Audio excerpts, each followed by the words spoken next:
We've been very fortunate as we've worked along to have expertise from faculty and specialists both at Texas A&M as well as from the folks who have really pioneered this whole effort to look at service quality and in fact develop the process called ServQUAL, is Parasuraman, Professor Parasuraman, what we typically refer to as Parsu, a gentleman who's worked very closely with us over the years, is a distinguished professor from the University of Miami.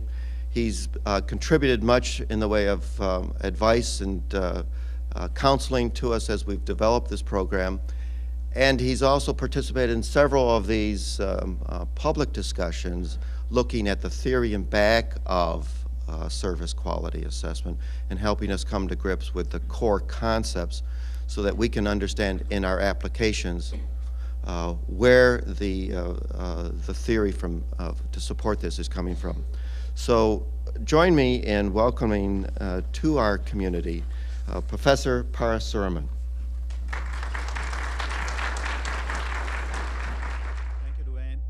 And a very good morning to all of you.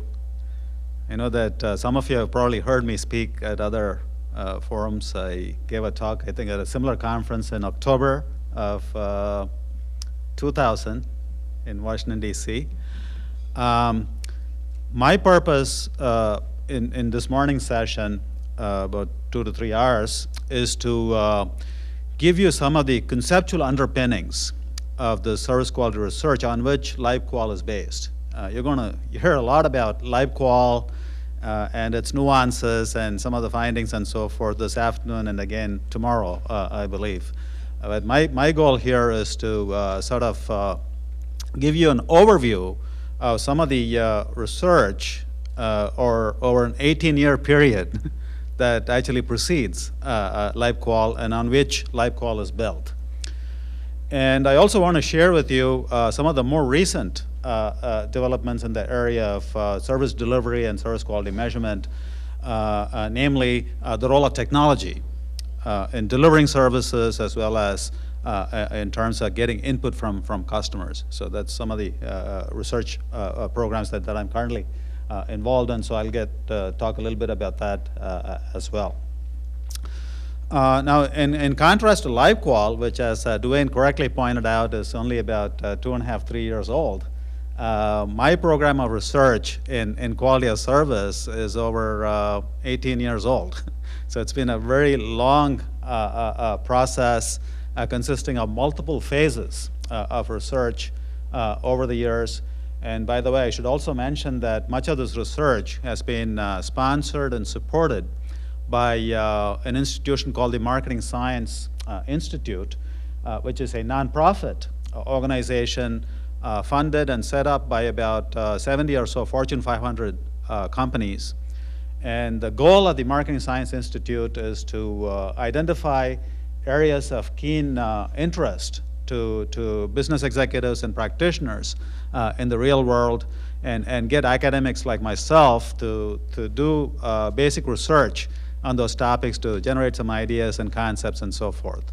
And interestingly, one of the key areas that has been and continues to be of keen interest to executives in the commercial sector is quality of service. I mean, that's not a surprise to you, but it has been that way, and it has been one of the top priorities of the Marketing Science Institute. So in the early 1980s, by the way, at that time, I was at Texas A&M as well. So Duane, you can add my list to TAMU and then put previous affiliation or whatever. I was at Texas A&M University for 15 years before moving to the University of Miami in 1994. But of course, I didn't know any of these wonderful folks at Texas A&M, Bruce and Colleen, at that time. But just an aside. When we began our investigation, by the way, I should also mention that this is supposed to be a workshop. I really don't care for this formal type of setting, but I've been sort of anchored to this position because they are videotaping me. I usually like to move around and mingle, but so pardon me for having to kind of stick around here. But what I did want to say is that if you do have any questions or any comments you'd like to make, just raise your hand, and we can make this as interactive as possible, even though the room is kind of intimidating. It's huge, and the setup is formal. But we'll try to make it as informal as possible. So don't feel shy about interrupting me at any time. As I was saying, when we began our investigation in the early 1980s, there has been quite a bit written on the subject of quality, but much of it focused on product quality or quality of goods. I'm sure most of you have heard of people like Juran and Deming, Philip Crosby, and so forth, who have done some excellent work in the area of quality, but much of their work focuses on manufacturing quality as opposed to quality of service. So we started with the premise that when what you're delivering is an intangible, when what you're delivering is a performance, which is, I think, most of you deliver. I mean, of course, you have books and periodicals and so forth, but really the core of what you're delivering to your patrons is something that is intangible. It's a performance rather than a concrete object. So our notion was that when what you're delivering is a performance rather than a concrete object, you need to have a different set of tools to be able to assess the quality of those delivery products that are delivered in an intangible form. And we felt that we needed to sort of start from scratch and develop some new theories, new concepts that will enable us to more accurately assess the quality of service as opposed to quality of products. So with that in mind, we came up with some key questions that our multi-phase research program has addressed over the years. First of all, we wanted to ask a basic question. How do customers perceive and evaluate quality of service? What is the customer's definition of quality of service in general? Secondly, what are executives, managers' perceptions of quality of service? And thirdly, very importantly, do these two perspectives agree or disagree? Do customers and managers or executives in charge of organizations have the same views about quality of service, or are there differences? And finally, can we combine the two different perspectives to come up with some kind of a framework which in turn can help us understand quality of service, not only understand quality of service, but also improve quality of service. So these are some of the basic questions that we used as starting points for our investigation. I want to briefly talk first about the first issue, which is what does service quality mean to customers? To address this issue, we picked a variety of different sectors. We looked at retail banking services. We looked at credit card services. We looked at appliance repair and maintenance services. Now here we are talking about a service that is associated with a concrete product.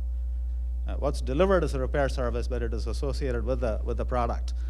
We looked at stock brokerage services, long distance telephone services, and so on. We wanted to pick a variety of service sectors and talk to customers in those various sectors so that we can come up with some general ideas, general principles about how service is being evaluated by customers that cuts across different sectors. In other words, what we are searching for in the initial phase of our research, as well as in subsequent phases, are commonalities across sectors. This is a very important point because, as you'll see later on, LibQUAL builds on SurQUAL, and one of the issues that sometimes comes up is, is this something that somebody just cooked up, or does this have a strong basis? And I think it's important to realize that we, in our research, looked at multiple sectors, and we are searching for, there are some insights that emerged that were very sector specific. But we weren't as much interested in those kinds of insights as we were in insights that cut across sectors. So all of the stuff that I'm going to be talking about this morning relates to common threads, common themes, commonalities that cut across sector and industry boundaries. So in these various sectors that we picked, we conducted a series of customer focus group interviews. I think most of you are familiar with customer focus group interviews. These are basically informal group discussions that you have with small groups of customers, maybe 10, 12 customers in a group. And in these focus group interviews that we conducted, we asked customers to talk about their experiences in accessing and consuming services in these various sectors. What are some good examples of high quality service? What are some bad examples of poor quality service that they experience? So we ask customers to talk about their experiences in these sectors in an open-ended fashion. And we conducted more than a dozen focus group interviews in these various sectors.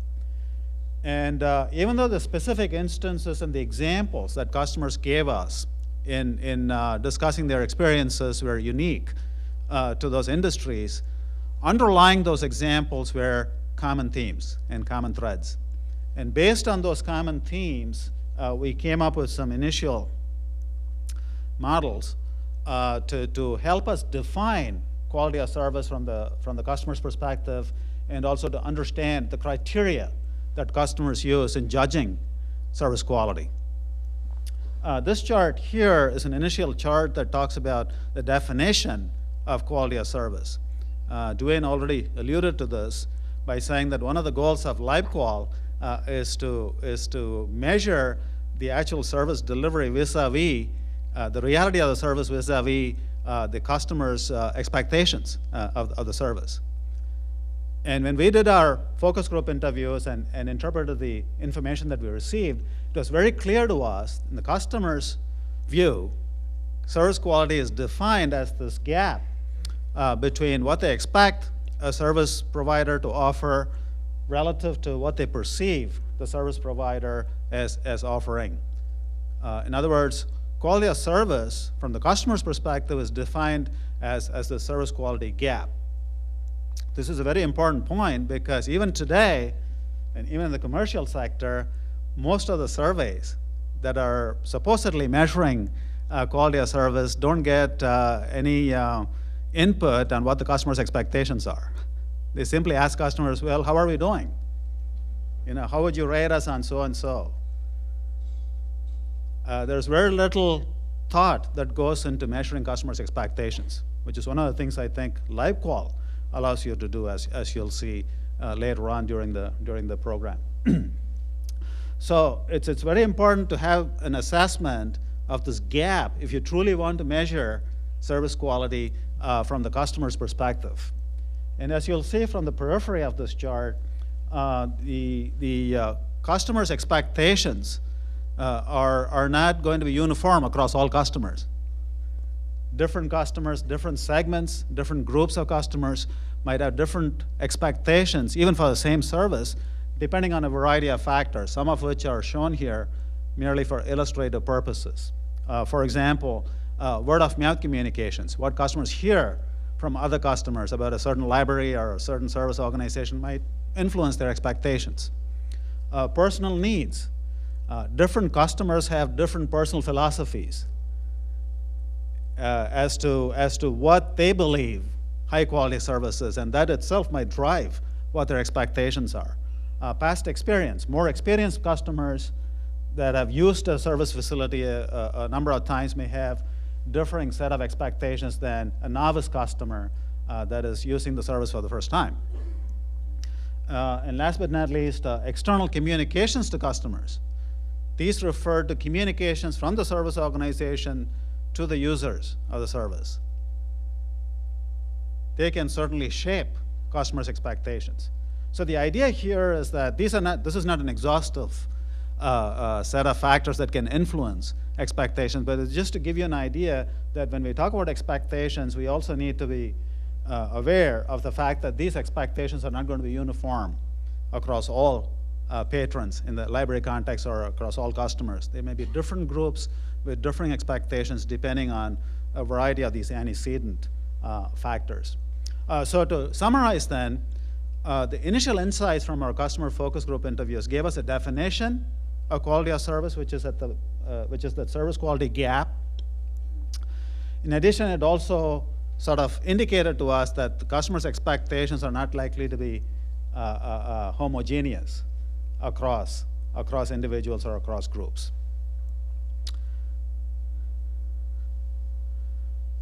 Duane, in his opening remarks, mentioned that one of the goals of LibQUAL is not only to assess customers' evaluation of library service quality, but also to do something about it based on what you hear.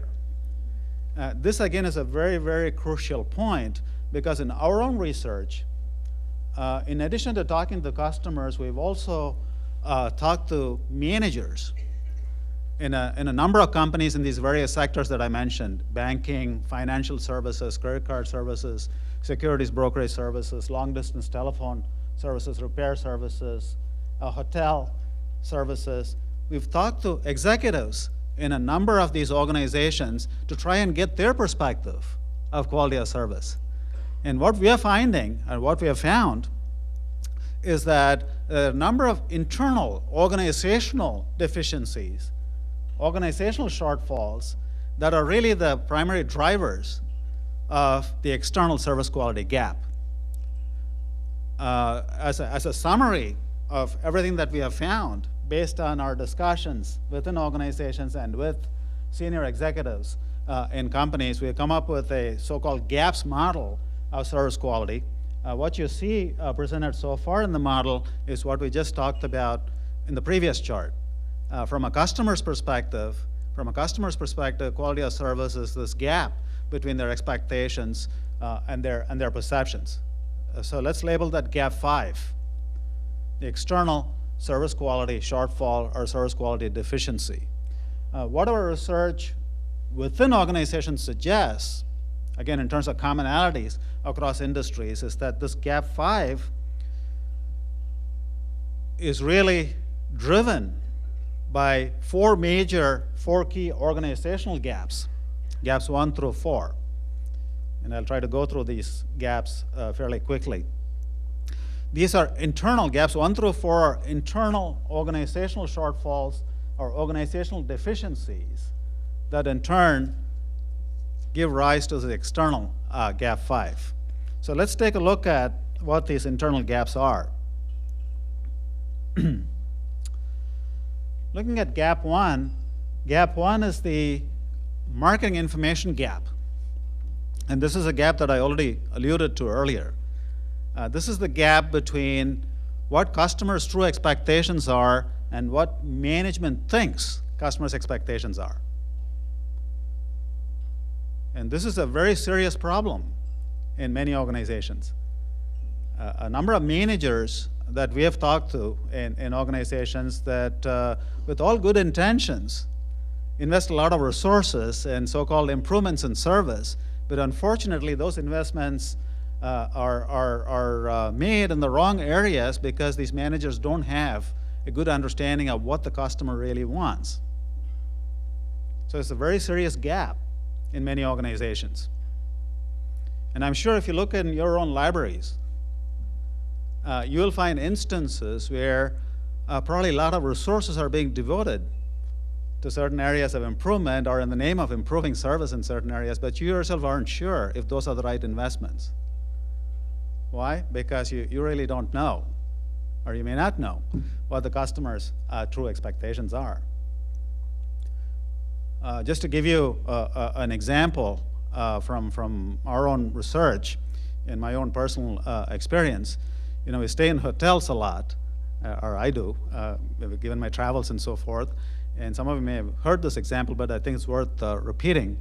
A few years ago, I was in a hotel in Madrid called the Emilia Castilla Hotel, which is a very large hotel in the middle of the city. And when I checked into the hotel and went up to my room, one of the first things that attracted my attention was a menu on the bed, on the pillow. And you might say, well, this is not so unusual. Most high-quality hotels have a breakfast menu on the pillow that you can use to order breakfast for the following morning. But this was not a breakfast menu. This was actually a menu for pillows. And I forgot to bring a copy of the menu. I actually have a copy of the menu. It's a nice looking menu. Some of you have seen it. It's a nice, glossy, well prepared menu with a choice of 10 different types of pillows from which you can choose. Described both in Spanish and in English. So my first reaction when I saw this pillow menu, so-called pillow menu, was one of surprise, pleasant surprise. I said, "Wow, I've never had this happen at a hotel to me before. Nor have I seen anything like that since." So my initial reaction were very positive in the sense that I believe that this hotel is going to go above and beyond the call of duty to satisfy every guest, every need. But unfortunately, as I started experiencing the routine services of this hotel, such as getting the wake-up call at the time that you wanted them to call you, or getting a wake-up call, period, everything that could go wrong went wrong.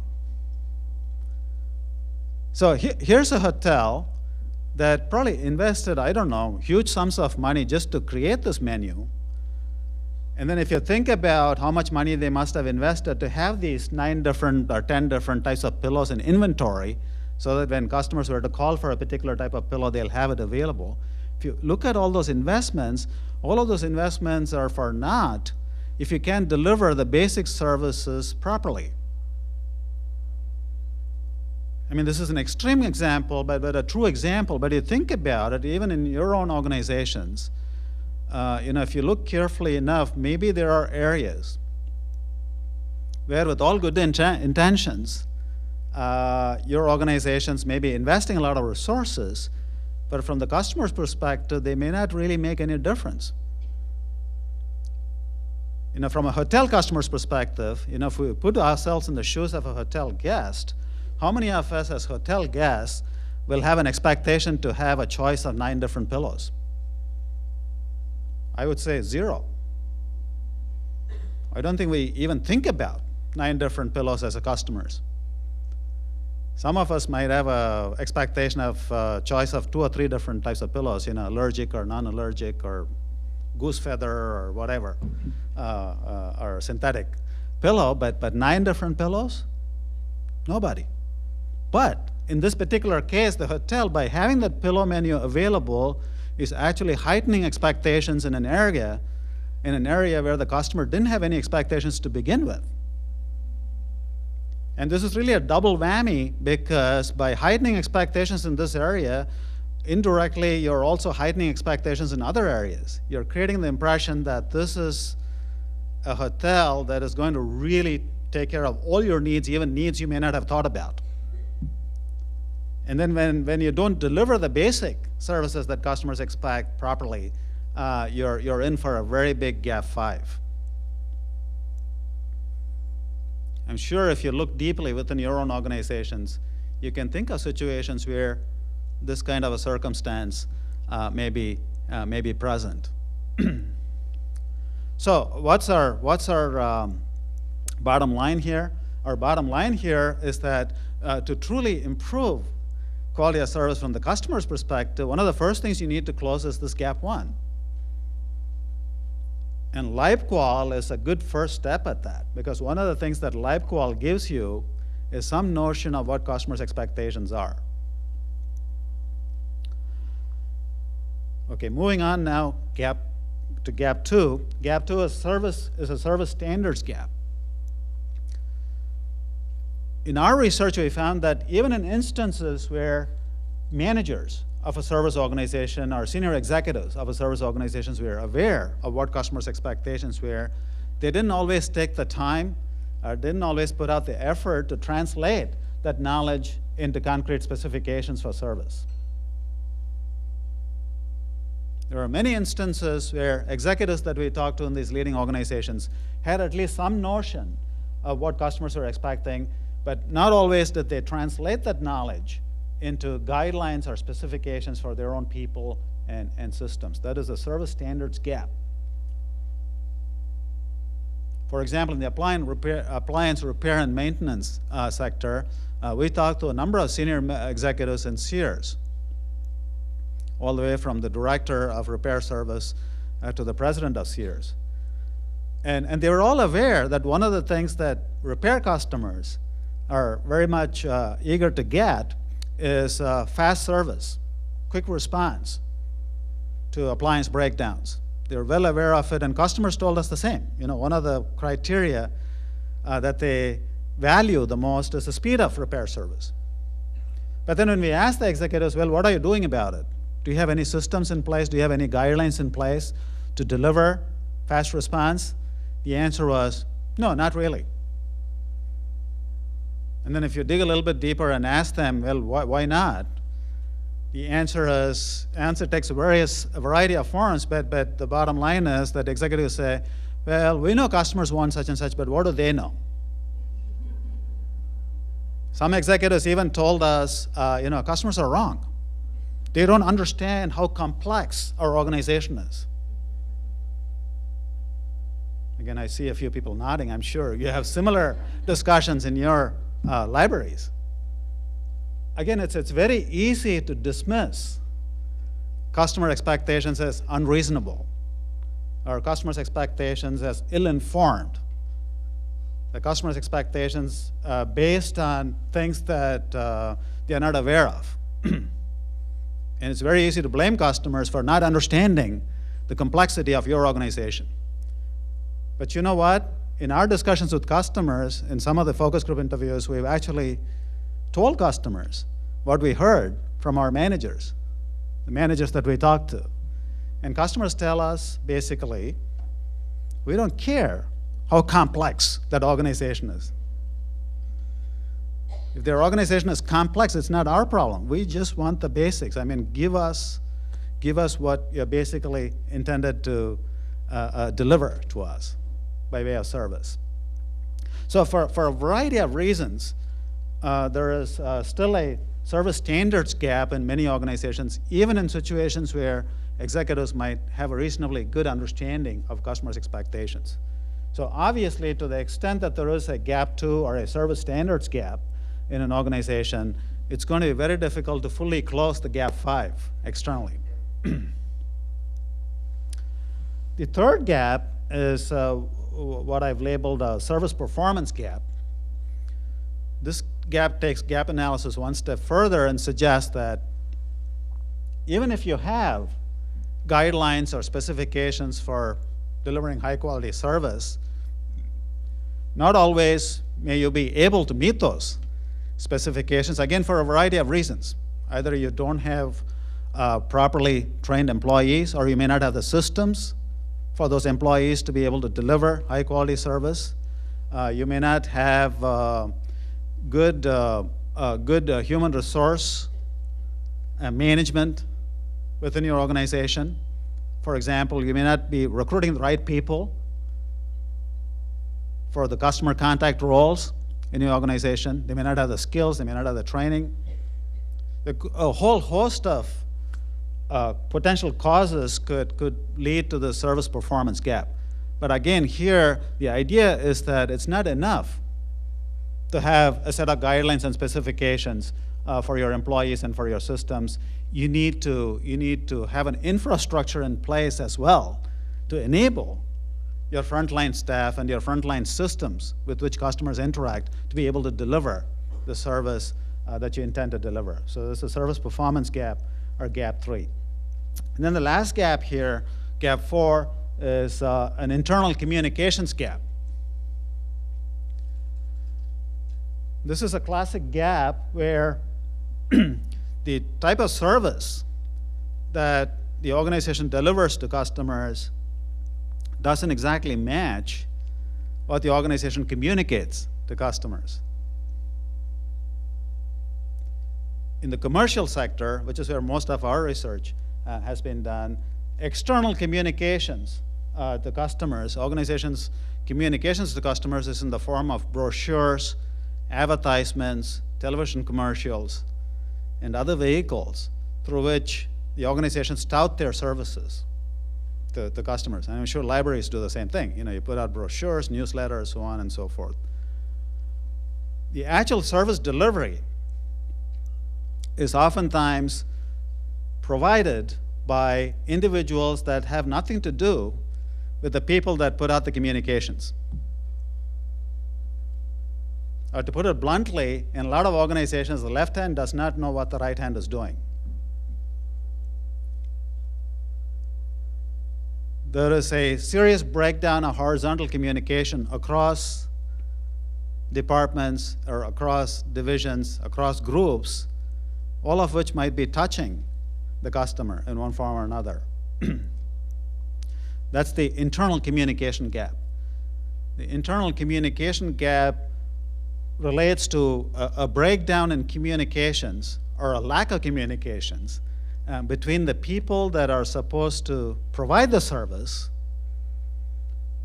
and the people that make promises about the service. And if you think about your own libraries, I'm sure there are situations where some library person that the customer or the patron comes in contact with promises certain things to the libraries, but then that person is not in charge of actually delivering on those promises. Somebody else is, and that somebody else has no clue what has been promised. And the result of this is a frustrated customer externally. So basically then, the full gaps model conveys a couple of, I think, key ideas. One is that obviously to understand how customers assess your service quality, you need to have some measurement of gap 5. You need to have some idea of their expectations and their perceptions. And that's what LibQUAL is designed to do. But then if you really want to make improvements in quality of service, you need to also investigate, understand, and improve or close these other internal service quality gaps, gaps 1 through 4. And LibQUAL indeed can give you some additional insight as to what are likely to be problem areas that contribute to these internal gaps. It may not answer all questions, but at least it can give you some clues. It can give you some clues as to where organizational shortfalls are likely to be. With those clues, then you can dig a little bit deeper within your organization to see what could be the specific causes of those internal organizational shortfalls and what corrective action you could take. So that's the general gist of the entire gaps model. Let me pause here for a second to see if any of you have any questions or observations. Anything at all? Everything clear so far? Yes. Okay, good question. Let me just paraphrase. When we did our research, where some of the industries actually using technology-based or electronic interactions with customers, such as ATMs. Yes, very much so. Several of the industries we looked at were in the financial sector. Banking ATMs, are an ancient technology. I mean, they've been there for a number of years. So certainly ATM is one. Even things such as telephone banking and so forth were also quite prevalent when we started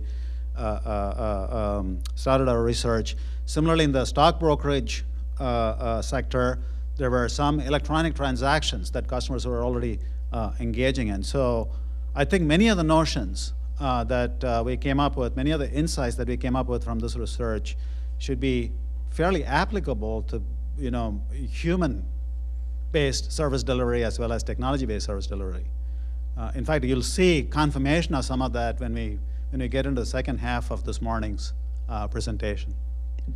Okay, now with this sort of basic conceptual foundation, I want to talk very briefly about a process that you can sort of implement within your libraries that sort of looks at a sequence of steps that you can undertake to assess and improve quality of service.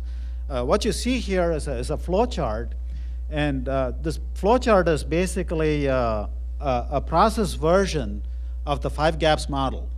It's not an entirely new chart. It's basically the 5 gaps model, or the conceptual gaps model, recast in the form of a flow chart. If you look at the upper left box there, do your customers perceive your offerings as meeting or exceeding their expectations? Basically, that question addresses gap 5. And LibQUAL is very much the tool that you can use to answer that question.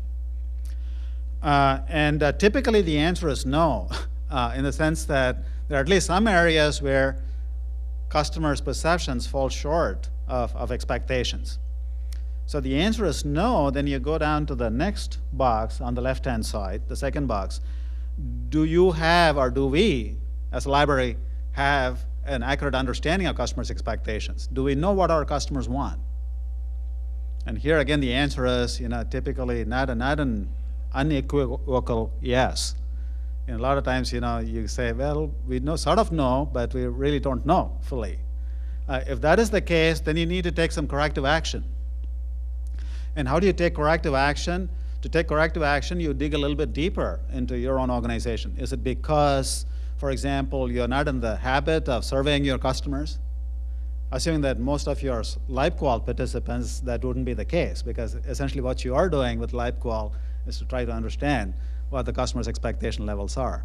There could be other causes that you also need to correct, such as management not really staying in touch with customers. Customer contact people may be in touch with customers, but the senior officers in libraries, they should also take the time to at least occasionally mingle with customers to get a sense for what they like, what they don't like, what their priorities are, and so forth. So by looking internally within your organization, you can identify specific areas of weakness that you can then correct to close that gap 1.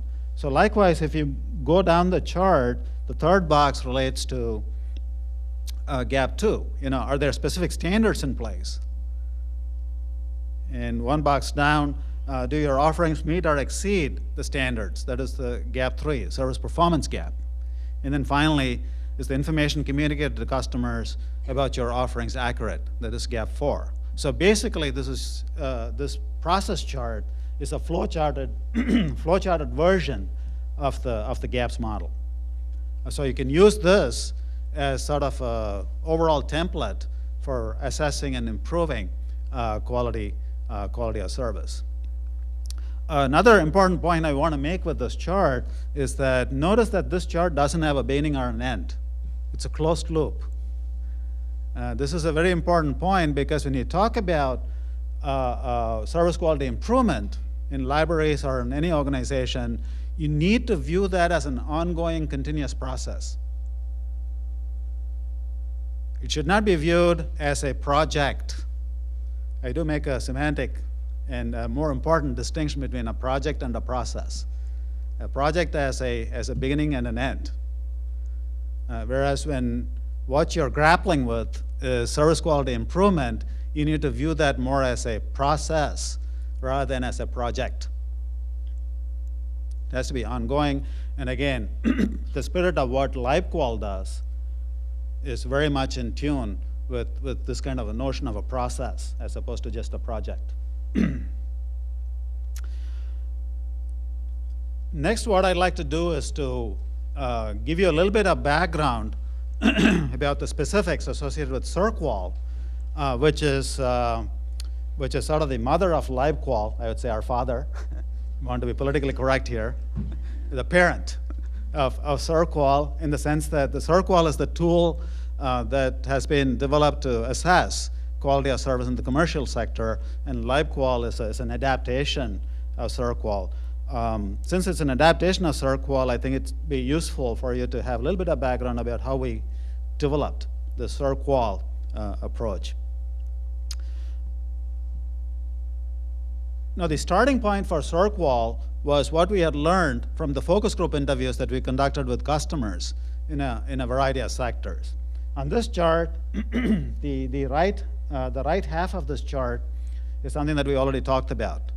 What's new here is the yellow rectangle. And this yellow rectangle summarizes the key dimensions that customers use as criteria in judging quality of service. In other words, by looking at the transcripts of the focus group interviews that we conducted in the various sectors, not only did we get an idea about how customers define quality of service, we also got an idea about what criteria customers use in judging quality of service.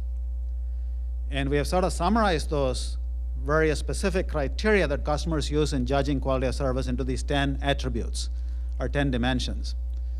We don't have a lot of time to discuss these in detail, but let me quickly give you an overview of what these dimensions are. Access. Access has to do with approachability and ease of contact. How easy is it for your patrons to come in touch with you, either via the web or in a physical facility or whatever? Access, approachability, and ease of contact. How easy is it for a library customer to get in touch with the reference librarian, if that's what they want to do?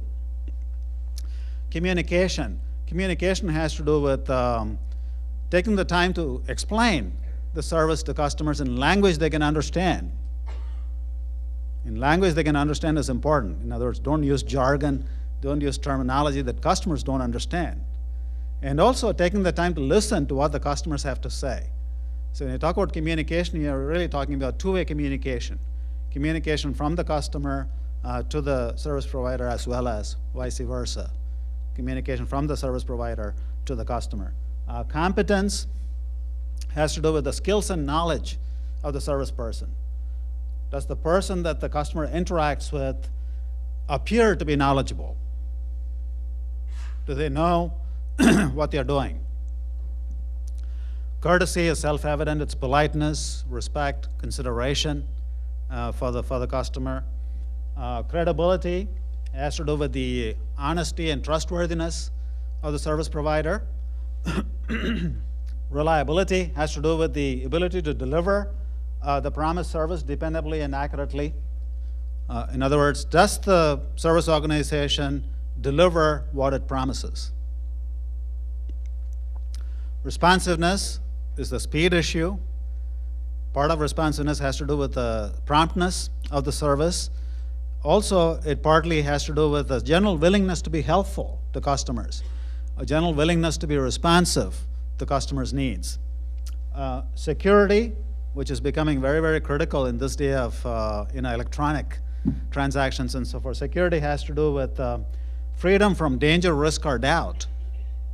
What extent are customers confident that some of their private information and so on, when they actually transact with the service organization, are held confidential. Tangibles, as the term implies, has to do with appearance aspects. The appearance of the physical facilities, the appearance of personnel, appearance of equipment, appearance of brochures and other communication materials that you may send to your customers. All of those would fall under tangibles. And lastly, understanding, knowing the customer. This has to do with treating customers as individuals rather than as account numbers. Taking the time to understand individual customer needs and then delivering services accordingly. So in a nutshell then, in addition to giving us a general notion of how customers define quality of service, the focus group interviews also suggested a laundry list of these factors as sort of criteria that customers use in judging the quality of service. Now, it is the set of 10 attributes that form the foundation of LibQUAL. So in creating the LibQUAL instrument, we started out with these 10 dimensions, and we wrote a series of specific questions pertaining to each of these 10 attributes.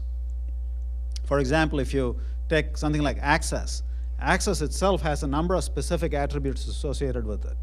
The ability to reach a particular person in an organization is one aspect of access. Locational convenience may be another aspect of access, especially in libraries. If customers actually want to get to the library, how easy is it to get to the library? Is it easy to find parking once you get there? That may be another facet of access. So for each of these attributes, we had a number of specific facets that made up that attribute. So we actually wrote a series of questions pertaining to each of the specific attributes of these 10 dimensions. And then given our definition of quality of service as the gap between expectations and perceptions, we split each question into two parts. One part to assess what customers expect on that attribute, and another parallel part to assess how customers actually perceive the service organization on that very same attribute. So we came up with a huge set, I think close to 100 questions, each of them split into two parts, one to measure expectations and another to measure perceptions. In the initial go-around, when we initially developed the SurQual approach, we measured both expectations and perceptions on a scale of 1 to 7. And you'll see a little bit later on that we have refined this further, but just to give you an idea, we had 7-point questions on which we measured customers' expectations. The higher the number, the higher the expectation. And then we also measured customers' perceptions on those. So once you have a quantitative measurement of expectations and perceptions, you're then in a position to actually compute the gap to see what kind of shortfall there is on each of those specific attributes. We took this initial instrument and administered it to groups of customers in a variety of sectors. We had sufficiently large samples of customers, 300, 400 customers in a variety of sectors. Again, why did we pick variety of sectors? We picked a variety of sectors because we wanted to make sure that whatever final instrument we came up with would be broadly applicable to a number of different industries. And the initial instrument that had about 100 questions was too huge to administer on an ongoing basis. So one of our goals, we actually had two goals in the initial data collection and purification effort. The first goal was to see if we could somehow take this initial instrument and condense it to a much more parsimonious instrument by keeping or retaining only those items that seem to cut across industry boundaries, those items that seem to be the core of quality of service. So that was one goal, to make the instrument more concise. The second goal was to see if we could combine the initial 10 dimensions that you see on this chart into a condensed set of dimensions by combining those dimensions that seem to go hand in hand. Just conceptually, if you look at some of these dimensions, they are likely to be correlated. For example, if you take something like credibility and security, I think you'd expect them to sort of go together. So we wanted to see statistically if in fact that was the case, and if so, can we collapse some of these dimensions into a smaller set of dimensions. So we collected lots and lots of data from different groups of customers using this initial instrument and subjected them to a series of analyses, such as factor analysis, regression analysis, and so forth. And some of these techniques Bruce might refer to in talking about LibQUAL. Indeed, we were able to reduce the set of dimensions to 5 dimensions from the initial 10. And we were also able to reduce the number of items from about 100 items to about 20 plus items. So we accomplished both those goals. I'm not going to go into the statistical details of this, but it's just to give you an overview. Now, this chart here shows you the correspondence between the initial set of 10 dimensions that we started out with, which are shown on the left-hand side, and the final set of 5 SurQual dimensions that we ended up with, which is shown across the top. The final 5 dimensions that we ended up with are tangibles, reliability, responsiveness, assurance, and empathy. And this is sort of a correspondence chart. And as you can see from this chart, tangibles, reliability, and responsiveness remain fairly distinct despite all of our statistical analyses. They retained their unidimensionality, as they say, or their individual core. The remaining 7 dimensions are clustered into 2 groups. The first group is what we are calling assurance. Assurance is sort of an amalgam of competence, courtesy, credibility, and security.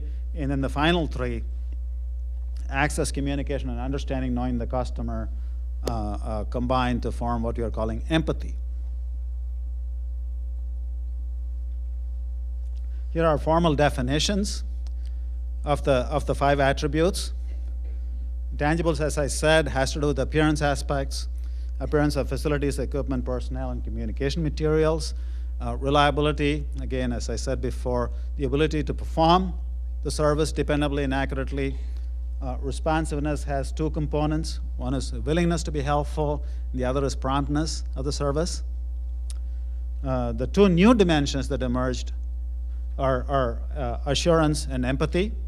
Assurance is the knowledge and courtesy of employees and their ability to inspire trust and confidence. It's really a combination of the 4 original dimensions. And there's an important point that I want to emphasize with respect to assurance, and that is that it is really a combination of both knowledge of the service provider and the courtesy of the service provider. It is this combination of these 2 attributes that really builds trust in customers, inspires trust and confidence in customers.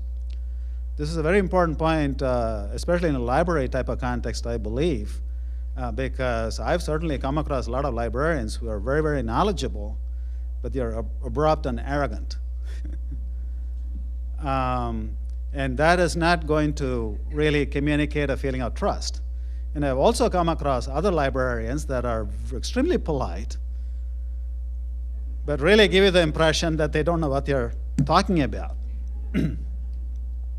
So it's really, really important to have both competence and courtesy. And together, that's a very powerful tool in terms of inspiring trust in customers. Empathy is basically what it says. You know, it's caring, individualized attention, putting yourself in the other person's shoes. Really what empathy is all about. Putting yourself in the customer's shoes, empathizing with the customer.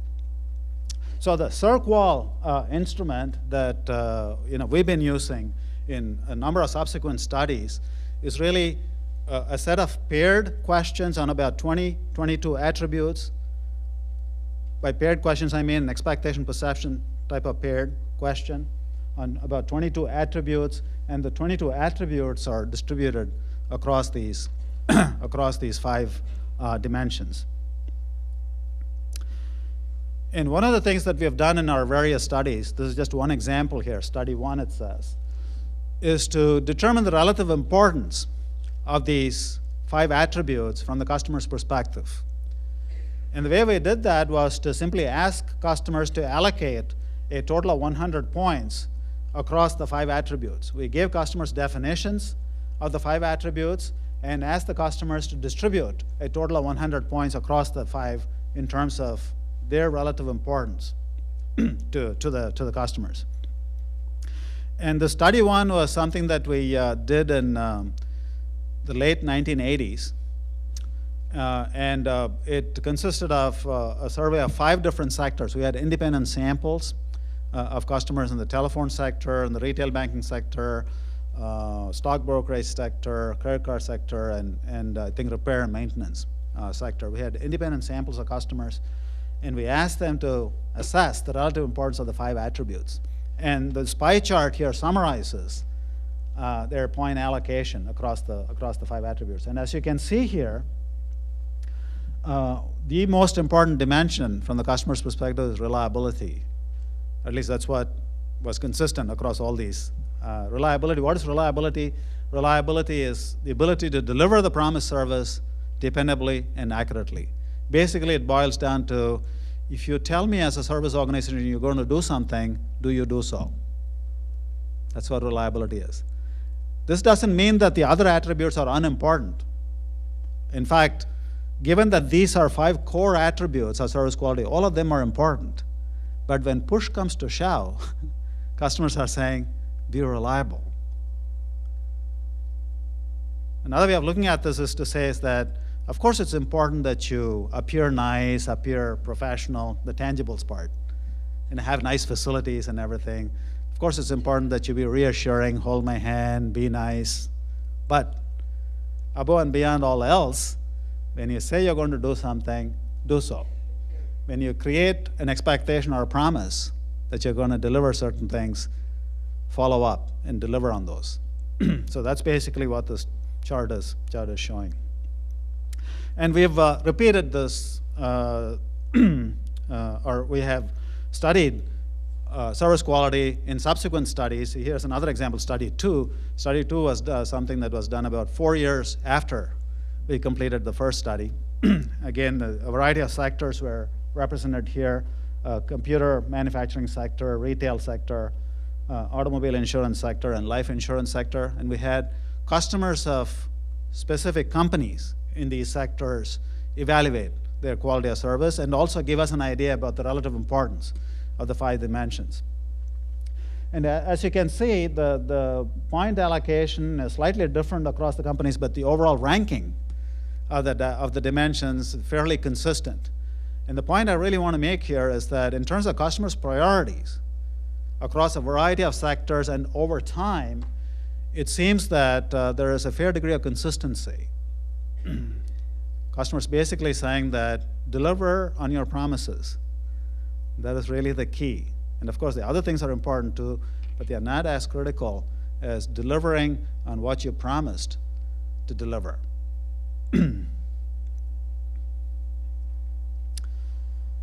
Here are some results that pertain to the actual gap, the expectation-perception gap from study 1.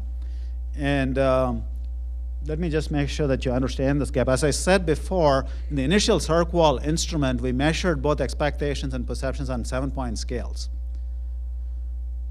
So for each of the attributes, you can actually compute a gap score by taking the perception score and subtracting it from the expectation score.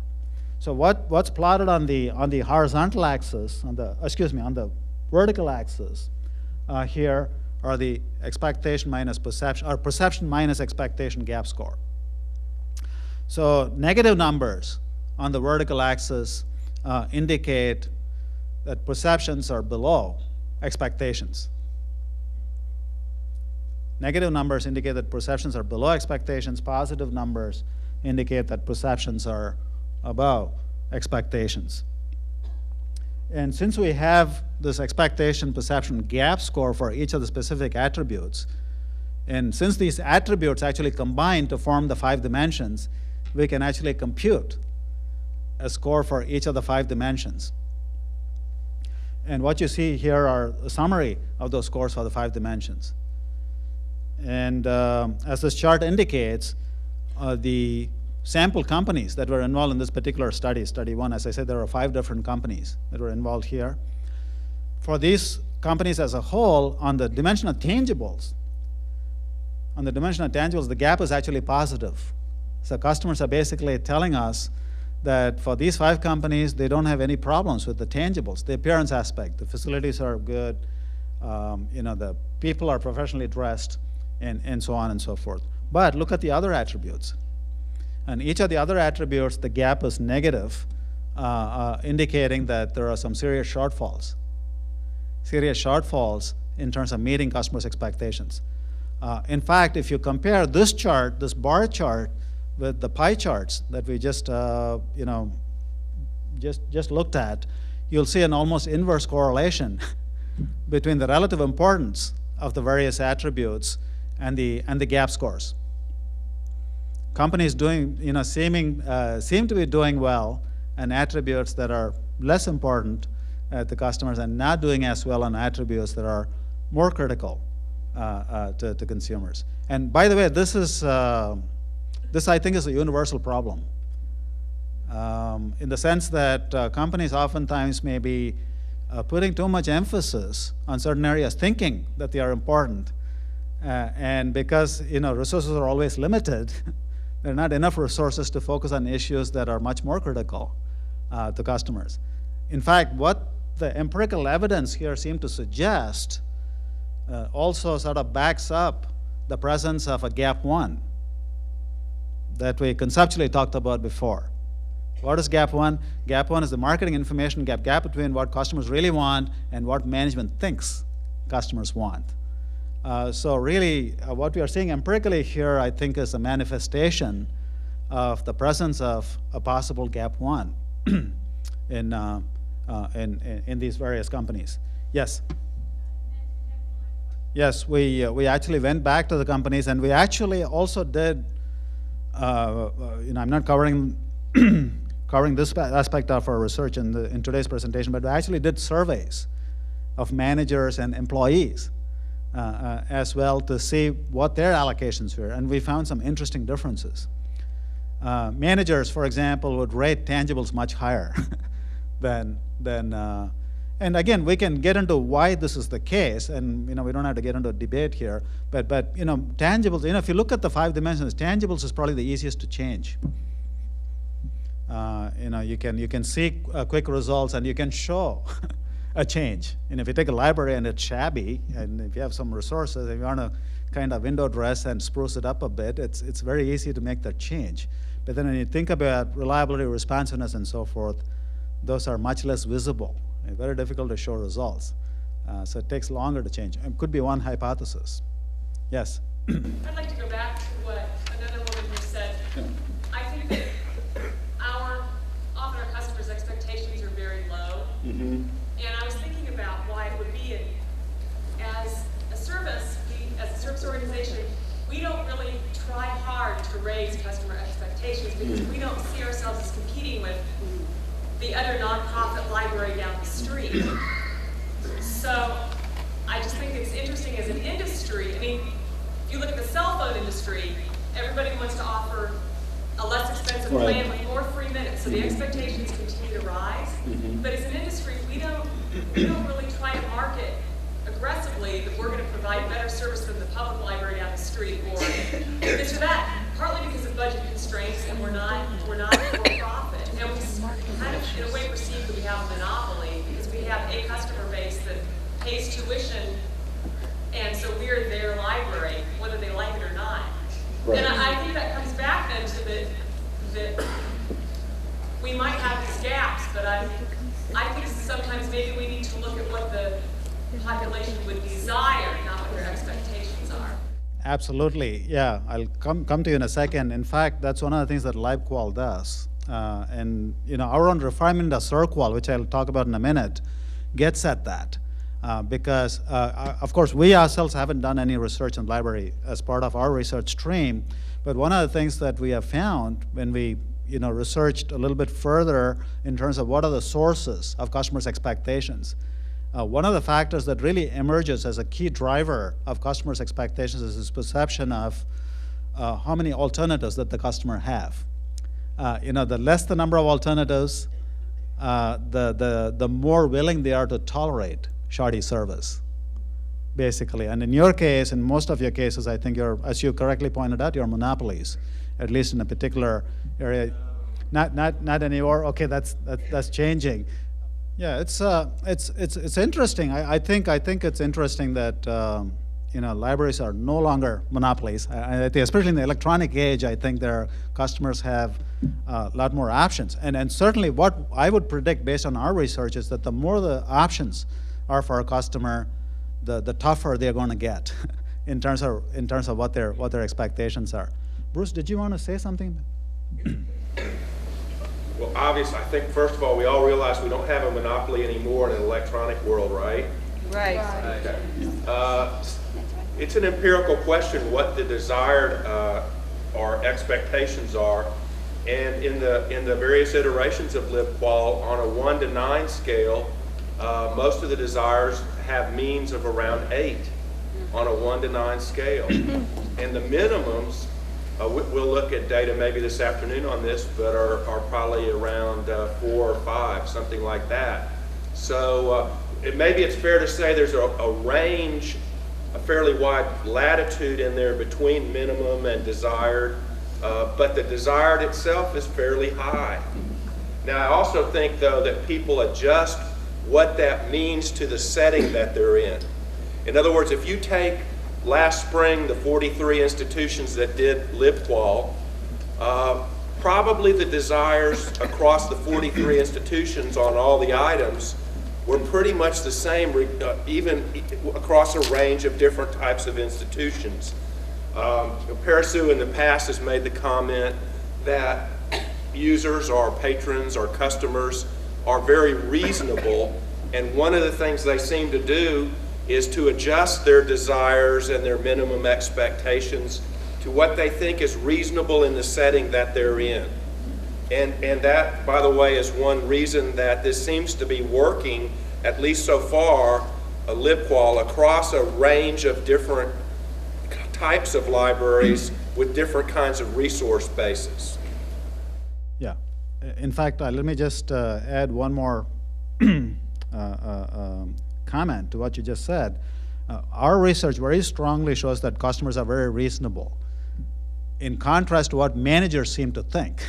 You know, managers always, I shouldn't say always, but much of the time, managers think that customers are unreasonable. Customers are wrong, they don't understand. We hear quite differently when we actually talk to customers. In fact, the fact you said that the desired service level is an 8 on a 9-point scale. If customers are unreasonable, you would expect all 9s. If you give them a 9-point scale and ask them, what's your desired level of service, if they are unreasonable, they would say, give me a 9. They don't, which is actually quite surprising.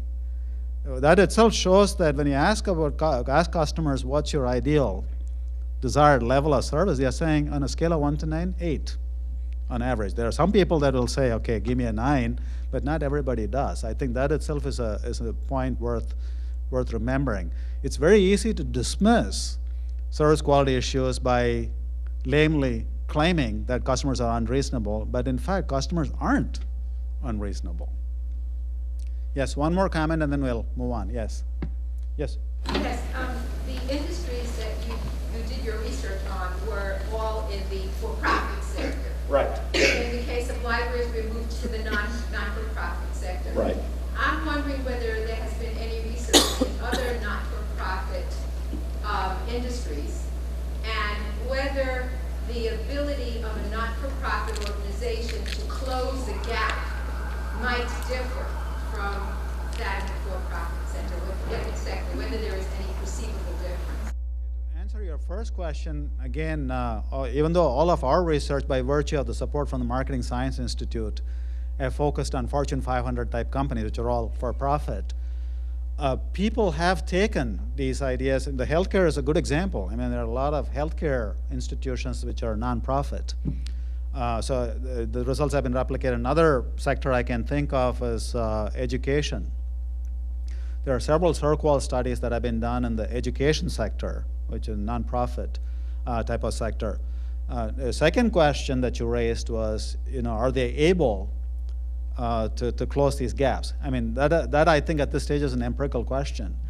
In general, I guess for-profit organizations have better resources than not-for-profit organizations, although I would venture to claim that even in nonprofit settings, there may not be enough resources overall, but there are probably resources if you do the allocations properly. Probably what's happening in many organizations, whether they're profit or nonprofit, is that the limited pie that you have to deal with is being partitioned incorrectly because of a lack of understanding of what customers really want and what customers really don't care about that much. So by reallocating resources, you can actually make better returns or achieve better returns on the limited resources that you might have. Everybody hopefully understands that LibQUAL, these questions are being framed and answered to Parasuraman about what he's done, but it is critical to realize that this is a heavily researched instrument. Colleen just told me if you get on Web of Science every week, you'll see more studies reported in different settings. There are probably about 1,000 articles, and I would say about 100 dissertations that have used LibQUAL in a very wide a range of settings. So certainly this is the shoulders of the giant that LibQUAL stands on. That is the important background for everybody to have to understand the basic structure of LibQUAL, the response format of LibQUAL, the gap theory behind LibQUAL, et cetera, et cetera. Okay, this discussion is, I think, a nice segue into our next chart. I started talking about some additional research that we did with the aim of trying to understand some of the key drivers, the nature and the determinants of customers' expectations. And once again, we did a series of focus group interviews, this time in 9 different sectors with consumers, with a view to understanding where do customers' expectations come from, and what is the nature, what is the structure of those expectations. And based on that research, again, commonalities that we sort of unearthed across focus group interviews, a very powerful idea, which is really the basis for LibQUAL, was that the previous CIRQUAL, even though the previous CIRQUAL instrument assumed a single level of expectations, in reality, customers really have a range of expectations for almost any attribute of service. They have a range of expectations defined by the desired service at the top and the adequate service or the minimum service at the bottom. So customers really, and you can think of your own experiences too. For most service attributes, you do have a certain cushion, a certain zone of tolerance, as we are calling it here. So what we have done is to refine the CIRQUAL approach to be able to measure not just the ideal expectations of customers, but really measure the 2 different levels of expectations, the desired level and the adequate service level, so that we can get an idea about how much cushion there is to play with, so to speak, from an organization's perspective.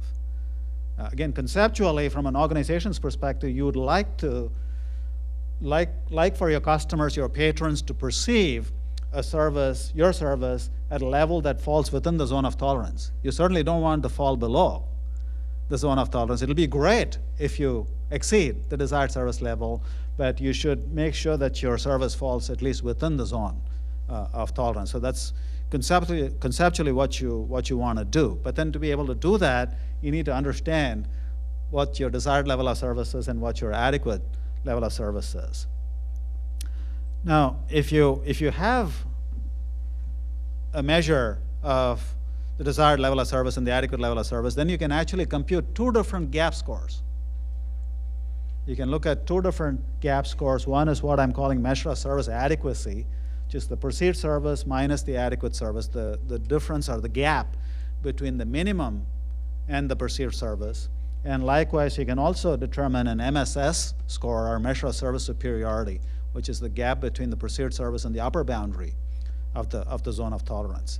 So we have done a series of studies to try and refine CIRQUAL to measure 2 different types of gap 5, if you will. And to do that, again, as I said, we've done a number of different studies, but there are 2 basic approaches that I wanted to spend a few minutes to talk about, because, again, this is one of the conceptual pillars of LibQUAL. There are a number of ways of measuring desired levels and minimum levels and the perceptions relative to those 2 levels. But there are 2 basic approaches that we have experimented with, in the sense that we have tried these alternative approaches in a variety of sectors. And I want to show you why we feel that one, which is the second approach, is far superior to the first approach. The 2-column format questionnaire is an approach that gets at a direct measure of MSA and MSS, direct measure of service adequacy and measure of service superiority. Conceptually, what this approach does is to ask customers to rate a particular organization on an attribute by mentally comparing their adequate service level with their actual perceived service level, and then on a scale of 1 to 9, indicate whether their perception is above the adequate level or below the adequate level.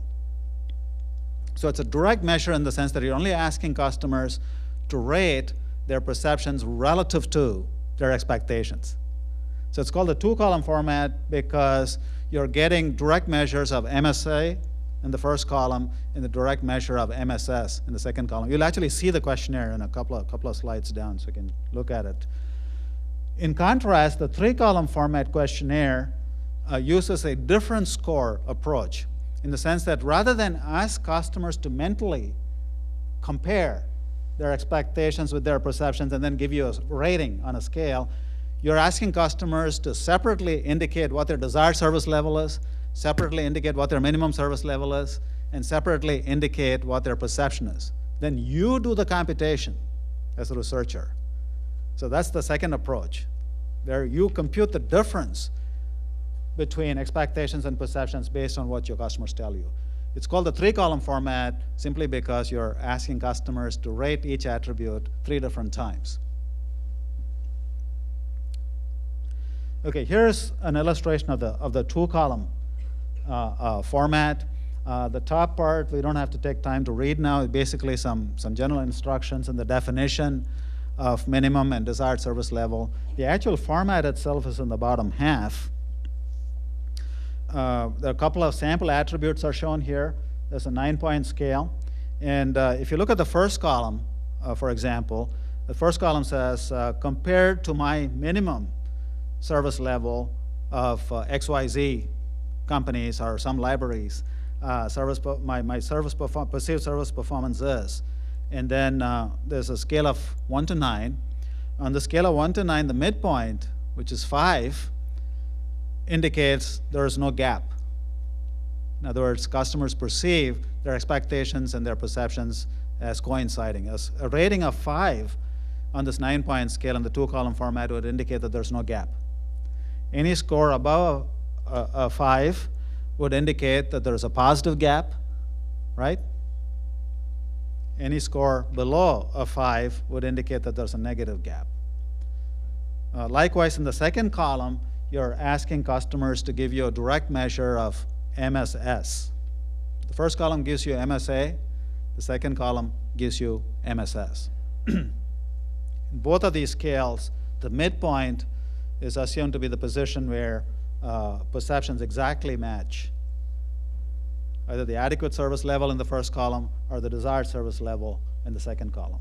So this is the direct measure of MSA and MSS using the 2-column format approach. If you look at the 3-column format approach, again, the instructions and so forth are similar at the top.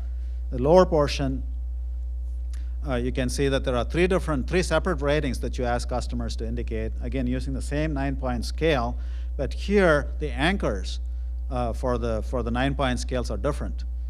You're not asking customers to make any direct comparisons, these scales. You're basically asking customers, what is your minimum level of service on a scale of 1 to 9? Where 1 is low and 9 is high. So they give you a rating, which constitutes the lower boundary. The second column, you ask them, what's your desired service level? Again, on the same scale of 1 to 9. And then the third column, you ask them for their perception. So in this case, once you have the 3 different ratings, you can compute the MSA and MSS. If you want to compute the measure of service adequacy, you simply take the perception score, which is from the third column, take the perception score, and from that subtract the score from the first column. So the third column minus the first column will give you the different score that measures MSA, measure of service adequacy. Similarly, if you subtract the third column, subtract from the third column the second column, you get MSS. So it's basically a very simple calculation. Conceptually, both of these are supposed to give you the same information, the 2-column format and the 3-column format. The key distinction is that the 2-column format asks customers to mentally compare their perception of their expectation and then summarize that in the form of a direct measure, whereas here, you're asking customers to engage in a cognitively simpler task. You're not asking them to make any mental comparison. You're saying, okay, what's your minimum level? What's your desired level? What's your perceived level? And then you make the computation. So that's the key difference. But conceptually, they're supposed to give you the same information. I hope this is reasonably clear in terms of the 2 approaches. Now, what we are finding, since there are 2 alternative approaches, we did a number of studies using both approaches to see which one is better. In other words, even though conceptually they are supposed to give us the same information, do they? Or is one better or more accurate than the other? To do that, let me give you some statistics. And again, as I mentioned before, we think the 3-column format is much superior to the two-column format for a variety of reasons. I just want to show you a couple of pieces of evidence to back that up. And the LibQUAL approach is based on the three-column format. And I think you need to understand why this is the case. Also, you need to understand this because on the face of it, the two-column format may seem to be a simpler approach because you're only asking customers to make 2 ratings, right? It's easier, it fits better on the web page because you only have 2 columns rather than 3. But what our results show, and I think our post hoc sort of understanding of why these results occur suggests that you may be better off actually using a 3-column format. Okay, we use this approach, or both approaches actually, to study independent samples of customers in 4 different companies which are shown there: a computer manufacturing company, retail chain, automobile insurance company, and life insurance. These are 4 separate studies. These are not the same study where customers evaluated 4 different companies. These are independent samples of customers. So when we did the 2-column format, there was a fairly substantial amount of measurement error. Now, what do we mean by measurement error? Let me go back to the 2-column format for a moment. If you look at the 2-column format, the first column here provides you with a measure of service adequacy. In other words, what is the customer's perception relative to the minimum? That's what the first column measures, right? Suppose you take the first item. Suppose a customer says, on a scale of 1 to 9, my MSA score is a 7. Suppose the customer circles a 7. Now, if you go to the next column, theoretically, it's not possible for the MSS score to be higher than 7, right? If the customer says, compared to my minimum level, I'm giving this a score of 7, the same customer cannot be saying that compared to my desired level, this organization is scoring an 8. That'll be logically impossible. You cannot perform better on a higher standard than you are relative to a lower standard, right? So if a customer circles a 7, let's say, in the first column, and then circles an 8 or a 9 on the second column, that means the customer is making an error. It's a measurement error. It's a logical inconsistency, right? So we were actually able to go back and look at the instances where such errors occurred. And what you're seeing in this chart is the percentage of customers that made such errors in filling out the questionnaire. And as you can see, anywhere from a little over 8% to almost 18-19% of the customers were making mistakes. And what does this imply? This implies that even though on the face of it the 2-column format seems to be simpler, customers are probably getting confused. You're probably asking them to engage in a lot of cognitive algebra, so to speak, before they put their rating down, right? You're asking them to mentally imagine a minimum service level and then mentally compare the perception to that, and then make some computation mentally and then summarize that. That's probably a cognitively more complex, it is a cognitively more complex task, and as a result, you're getting a lot of bad data. If you look at the 3-column format, there is still some measurement error, but the error is almost negligible. Now, in the 3-column format, measurement error can occur. For example, if a customer, let's say in the first column says the minimum service rating is a 6, suppose a customer says my minimum service rating on item number 1 is a 6, then that same customer should give a desired service rating that is 6 or higher, logically, to be logically consistent, right? So the customer says my minimum service rating is 6, my desired service rating is 5. That means it's illogical. And there are some customers that make such mistakes too. And what we are finding, or what we found, is that even though there are some customers that make such mistakes, the percentage of error is very low, negligible in most cases. And you can easily throw out those questionnaires and just retain the bulk of the questionnaires that are properly filled out. So on this basis, it is very clear then that from a statistical and measurement type of standpoint, the the 3-column format is far superior to the 2-column format. And secondly, Sue, before you do that, I just want to make one comment related to this, related to LibQUAL while we're talking about it a little bit. Whenever you do research, you do one thing to fix one problem and it may cause other problems, right? It's like giving medicine to people, you know. You treat one thing with the medicine, but it causes some other thing, you have to give a different medicine, all that kind of thing. One of the issues that we have with LibQUAL is how do we increase our response rate? How do we get as many people as possible to tell us what their perceptions are? And one of the things we do is we give incentives, and some institutions have chosen to give extremely impressive incentives for the lottery to participate, right? When you've got an undergraduate sitting there that really is not interested in giving you their perceptions, but is real interested in getting the lottery for the microcomputer, then you may have people that do all kind of screwy things in their dorm room in the dark in the middle of the night. And one of the things they may do is just randomly fill out the LibQUAL survey. Well, this kind of analysis that Parasuraman is talking about, where people do illogical things, is one way to screen the data just to get some idea what the quality of the data is, whether people are just kind of randomly responding or not.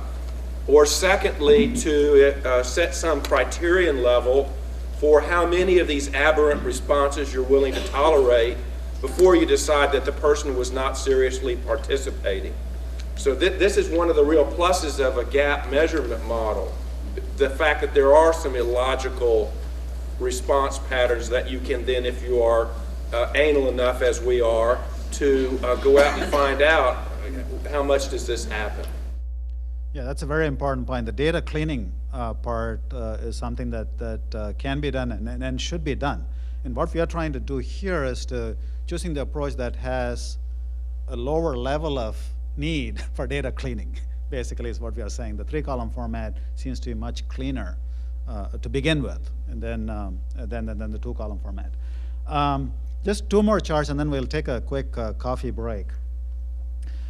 This chart here summarizes the average MSS and MSA score across all 5 companies that we are, or 4 companies that we studied in this particular project on the 5 dimensions. Let's just look at the left-hand side of the chart first, the 2 columns of numbers. These are the numbers that summarize the average ratings across the 5 dimensions obtained from the 2-column format questionnaire. Now remember, in the 2-column format questionnaire, on a scale of 1 to 9, 5 means 0 gap, right? Any score above a 5 means the gap is positive. In other words, the perception is better than the expectation. Any score below a 5 means there's a negative gap. And what's interesting here is that across the companies that participated in this particular research, you see that across the board, both MSS and MSA scores are all positive. They're all above 5, right? All the mean scores. Now you can ask yourself, is this reasonable? Is this meaningful? If you were to ask me, I would say that it's, I think, quite reasonable to expect to see positive MSA scores, because you're talking about perception relative to the minimum. So there are many companies that deliver at least the minimum level of service. But I think it's very surprising to see MSS scores universally positive, especially in light of one of the bar charts that I showed you earlier, where except in the case of tangibles, the gaps are all negative, right? So maybe there's something else going on here with the 2-column format that tends to bias the results upward. Whereas if you use the 3-column format, if you look at the last 2 columns of numbers, these are the same MSA, MSS scores, but derived by you as a researcher by taking the difference between what customers tell you their perceptions are and what they tell you their minimum is and what they tell you their desired is.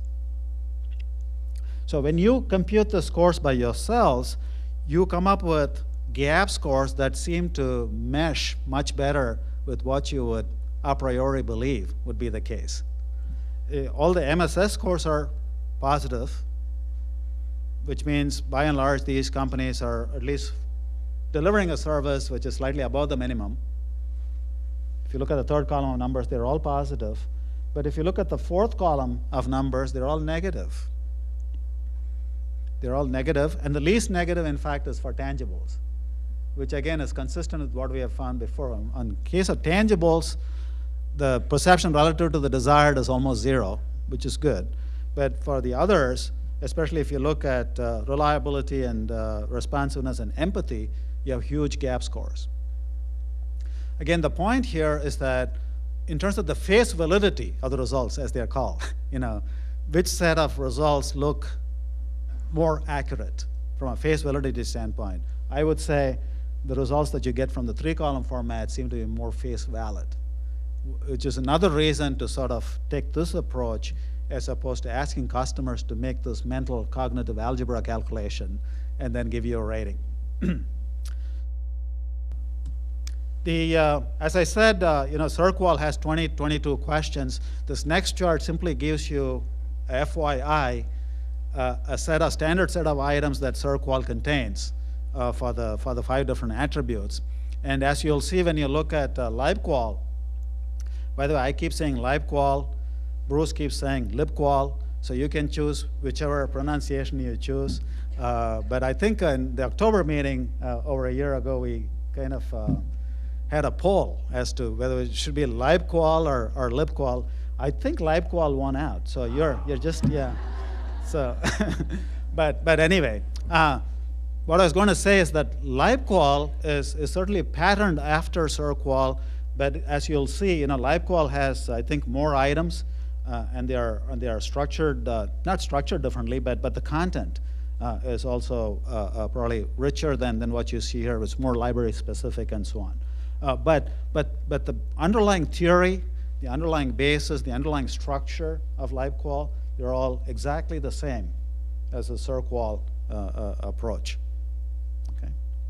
To further emphasize the importance of measuring customers' expectations relative to their perceptions, I just want to show you one sample chart from one of the 4 companies that we looked at in testing and refining CERQUAL. And as you can see on this chart, using the 3-column format questionnaire, you can actually construct a chart like this. The yellow rectangles are the zones of tolerance. The upper boundary and lower boundary of those rectangles are defined by the average minimum or adequate score and the average desired score that you get from your surveys. And the red dot is the summary of the perception for the 5 perceptions for the 5 dimensions obtained from the 3rd column. Now, as I said earlier, most companies, at least in the commercial sector, and I'm sure in the nonprofit sector as well, only measure perceptions. All of us are staying in various hotels. If you go back to your rooms, they all have surveys. If you look at the surveys, they basically ask you to rate the hotels on a bunch of attributes, room service, checkout, check-in, and so on and so forth. But nowhere do they ask you what's your expectation. They simply ask you for perceptions. Now, this particular computer, by the way, this happens to be IBM, and we actually measured the quality of service that IBM was delivering to its customers. And if you just measured perceptions, this is what your chart would look like. Because you don't have any information on expectations, right? So the only information that you have is in the form of these red dots. And if you're IBM executives looking at this chart, how would you interpret it? You'd basically say, we're looking good, and let's keep doing the same thing. Not only are we looking good, we are looking consistently good on all attributes. On a scale of 1 to 9, we are pretty much on around an 8 on average. So not bad at all.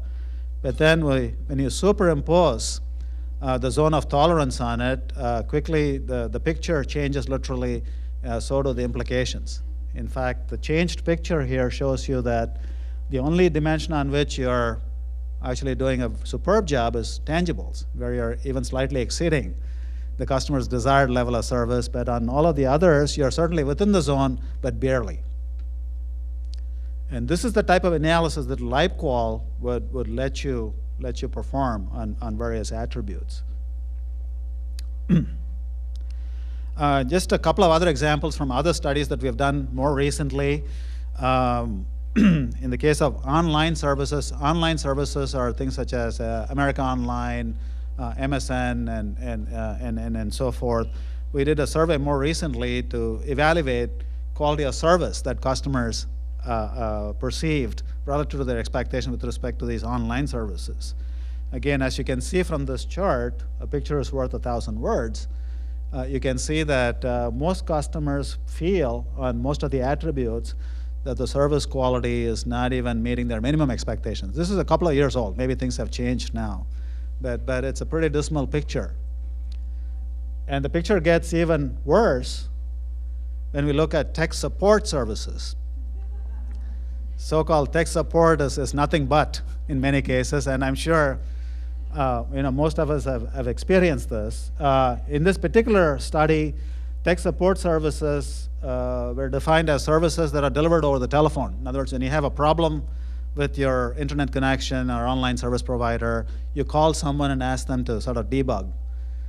So that's why the tangibles dimension is no longer here, because it's basically a sight unseen type of service. But you can see on the other attributes, the tech support services is way below, as perceived by customers, is way below even the minimum levels of expectations. And this next chart, again, Bruce and Colleen and others throughout the remainder of the program today and tomorrow, we'll be talking about this at length.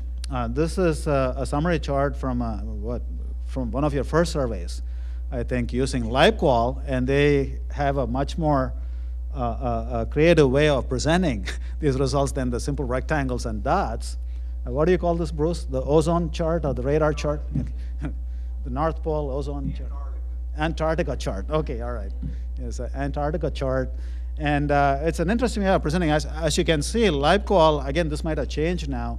LibQUAL has close to 37, 38 specific items. And I think it's a nice way of presenting LibQUAL results, where the outer chart, the ones connected by the triangles, or where the points are in the form of triangles, that is the desired level of service on a scale of 1 to 9 on those attributes. And then the ones that are dots connected by lines refers to minimum level of service on a scale of 1 to 9. And then the square dots connected by the lines are the, am I saying this right?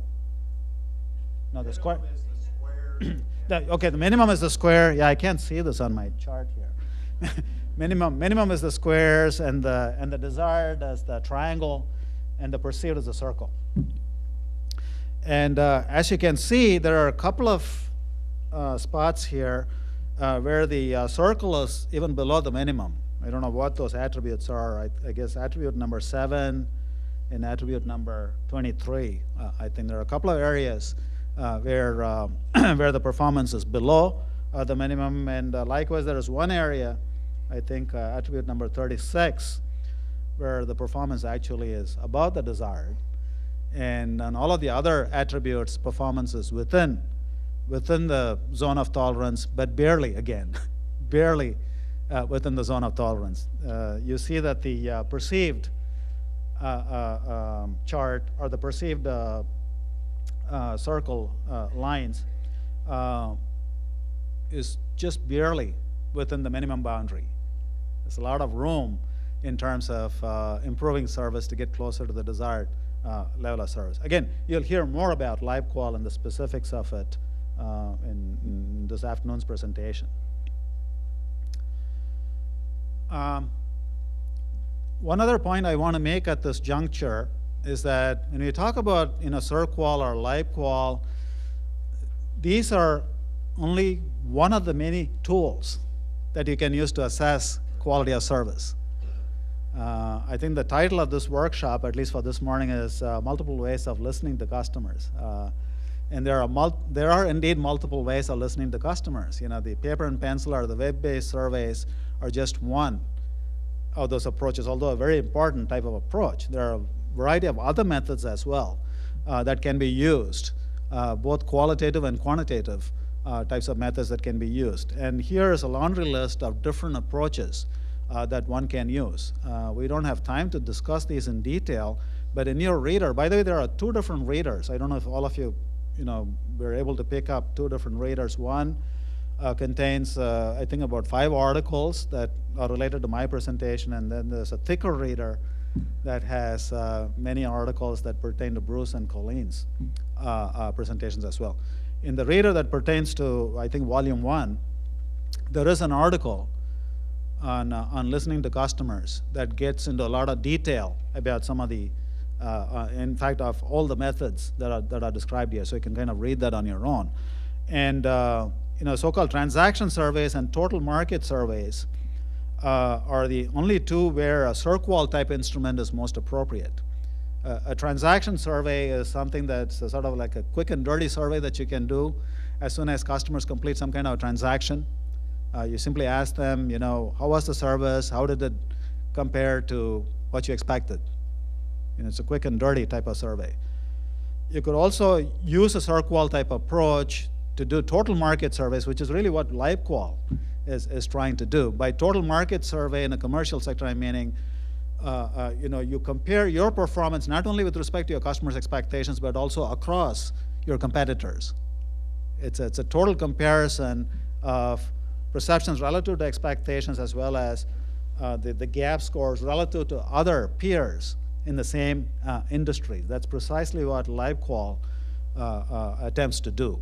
But then, in addition to the total market surveys and transactions, there's a variety of other approaches, many of which are qualitative type approaches that are also useful, particularly in terms of acting on the findings that emerge from a LibQUAL type survey.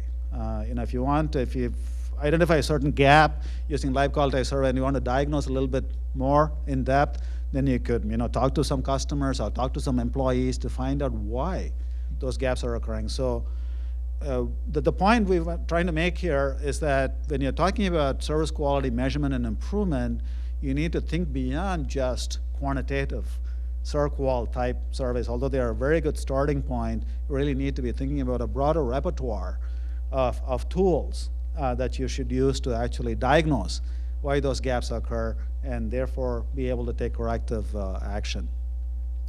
And I believe there is a workshop in May, is it, that you're going to run on qualitative and quantitative approach, and just putting a plug in here for that program. Unsolicited plug, by the way. Yeah, so, so that will probably shed more light on some of these approaches. Now I want to sort of move to the second part of my presentation, which deals with assessing quality of service and understanding customer interactions with companies in an E-type of environment, where many of the services that are traditionally delivered through human contact are now being delivered through technology. Especially in a library type of context, many of the services are electronic oriented services. Now, in our own research program in service quality area, we are now moving into e-service quality, our web-based service quality. We are, again, in our research, we're looking at commercial websites and how customers evaluate the quality of service of websites as opposed to quality of service in a store or quality of service when they actually interact with employees. But many of those ideas, again, may be applicable with the LibQUAL type of approach, as well as the e-metrics type of project that Duane mentioned this morning. There's another piece to this, which I'm calling technology readiness, which basically has to do with the readiness of consumers and employees to be able to embrace the technological oriented systems that you might be using to deliver services. So there are 2 different pieces, although they are interconnected, which we'll be talking about now. As sort of overall conceptual background for both the eCERQUAL and for the technology readiness types of ideas, I'd like to talk briefly about the so-called pyramid model. Now, this pyramid model is really an extension of what in the business and marketing fields started out as a so-called triangle model of services marketing. And when you talk about marketing, you're really talking about interactions between customers and companies. Basically that's what marketing in the domain of functional areas within organizations. Marketing is the boundary spanning function. Marketing is the function that links organizations with their customers. And in libraries, you may not call this marketing, but certainly there is an implicit function that relates the organizations to the customers. And traditionally, when people think of marketing, they think of advertising, commercials, brochures, in-store promotions, and so forth. In other words, all of these communications, both direct and indirect, from companies to customers, so-called external marketing. Up until the late 70s, early 80s, much of the marketing discussion focused on just this external marketing. It's only in the late 70s and early 80s did services and the role of service in dealing with customers started to assume prominence. That's when our research on service quality began as well. So when what you're selling is a performance, and what you're marketing is a performance as opposed to a concrete object, scholars said you need to move beyond just external marketing, and you also need to look at two other types of marketing. One is interactive marketing. When what you're selling is a performance, basically you're selling an interaction between an employee and a customer. So you need to manage that. It's how to manage that employee-customer interaction is what's called interactive marketing. And secondly, you also need to treat your own employees as internal customers. In fact, in a lot of cases, they are the raw materials that your firm then converts into a service that is delivered to customers. So you need to essentially also practice what's called internal marketing, where internal marketing has to do with treating your own employees as customers and selling your organization to your internal customers first so that they believe in it and they're able to do a much better job of representing your company and delivering your services to external customers. So the service triangle model is an extension of the traditional product marketing type of model. It's only focused on external marketing. Now, in 1996 at a conference, I said even the services triangle model is no longer sufficient to capture the complexities of what's happening in the environment these days, because a lot of the transactions that customers traditionally engaged in via human employees are now being performed by technology. So I said we literally have to move from a two-dimensional triangle type of model to more of a three-dimensional pyramid model with technology at the apex. So basically what this pyramid model does is that it makes all three traditional types of marketing, external, interactive, and internal, much more complicated because there are many, many more links through which customers might interact with companies, through which companies might interact with employees and customers, and through which customers might interact with employees. So the technology really becomes sort of like the nexus through which many of the communications are occurring between these three parties. So the pyramid model is sort of like the conceptual foundation for both the e-service quality work that I'm currently engaged in and also the technology readiness type of work. So let me talk a little bit about some of the ongoing research on e-service quality. We have completed two major phases. In fact, the second phase is only nearing completion right now as we speak.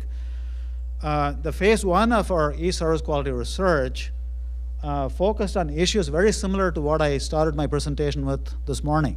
What does service quality mean on the web? How do customers evaluate quality of service and so on? And we used a very similar approach by way of customer focus group interviews and so forth. And I'll share some insights from phase one shortly. In the second phase, we looked at how can we take some of these insights and actually create an instrument to measure quality of service on the web. In other words, how can we create sort of an e-CertQual, which can be a companion to the traditional CertQual measure. What do we mean by e-service quality? This is a formal definition of e-service quality. E-service quality is the extent to which a website facilitates efficient and effective shopping, purchasing, and delivery of products and services. This is obviously a generic definition, but I think an adaptation of this definition can work very well in a library type of setting. Of course, in a library type of setting, in most cases today, there's probably not much purchasing occurring, but many of the other elements are sort of involved in it. And I'm not sure, but maybe down the road, or maybe even now, there are some instances where there is a fee for services that libraries offer electronically. So I think the day is not too far when there is very little difference conceptually between library services offered through the internet or through websites and other traditional online retail marketers. Now, when we did our focus group interviews, very similar to what we did in our traditional service quality research, we once again came up with a laundry list of dimensions: access, ease of navigation, efficiency, and so on. 11 different attributes emerged from our focus group interviews, and several of these actually, I think, would overlap with the LibQUAL type of dimensions, and as you'll see this afternoon and tomorrow, LibQUAL tries to sort of flesh out the original SERQUAL skeleton in terms of adding more library-specific types of attributes. And in this day and age, when services are delivering more and more electronically, several of these attributes also get captured in LibQUAL. And relatedly, I think since LibQUAL is a web-based type of approach, I think it's only appropriate that we talk about these concepts, because many of these concepts can also be applied to how comfortable customers are with actually taking a survey on the web, as an aside. Just to give you an idea about what are some of the sample attributes that customers mentioned under each of these dimensions, I just want to talk about a couple of dimensions for illustrative purposes. Reliability in a website or an electronic type of context refers to correct technical functioning of the site and the accuracy of the service promises, billing, and product information. Again, this definition is not too different from the general definition of reliability. Ability to deliver the promised service accurately and dependably is what we said there. This is simply a more specific articulation of the same type of idea in an E or a web type of context. And as you can see here, a variety of specific attributes were mentioned by customers relative to reliability. So this is basically an old dimension that is in new clothing, so to speak. Now, one dimension, a couple of dimensions were new to the website type of domain, which did not surface in our original research. One of them is efficiency. Efficiency refers to a site being simple to use, structured properly, and requiring a minimum of information to be input by the customer. In other words, how quickly, how efficiently can I complete my transaction, my dialogue on a website? And again, you can see some specific attributes that relate to efficiency. Now, likewise, for each of the other 9 dimensions that we identified, we had a laundry list of attributes.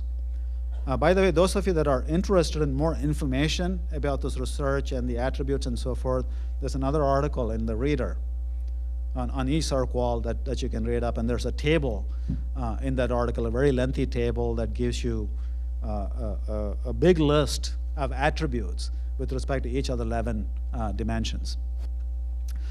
Now, when we talk to customers in terms of their assessment of website service quality, there was a broad range of attributes that they mentioned. Some of the attributes are very, very concrete.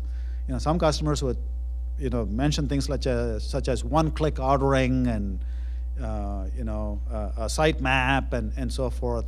Other customers, probably the ones that are not as technically oriented, would talk about generalities. They'll say it should be simple to use, it must be easy to understand, and all that. So there's varying levels of abstraction that emerge in terms of the attributes that customers mentioned as criteria in judging the quality of websites. So to sort of give this sort of a conceptual home, the insights that we observed from the focus group interviews, if you wanted to give them a conceptual home, we thought the means-end model would be a nice way to anchor some of those findings. The means-end model is nothing but a very simple model in the domain of consumer behavior theory. And basically the idea here is that eventually whatever you deliver to your customers, whether they are products or services or information or whatever, eventually they all sort of result in some higher level abstractions, some higher level benefits that customers gain. In the case of library services, it may be enhancement of knowledge or whatever. It's a very high level of abstraction.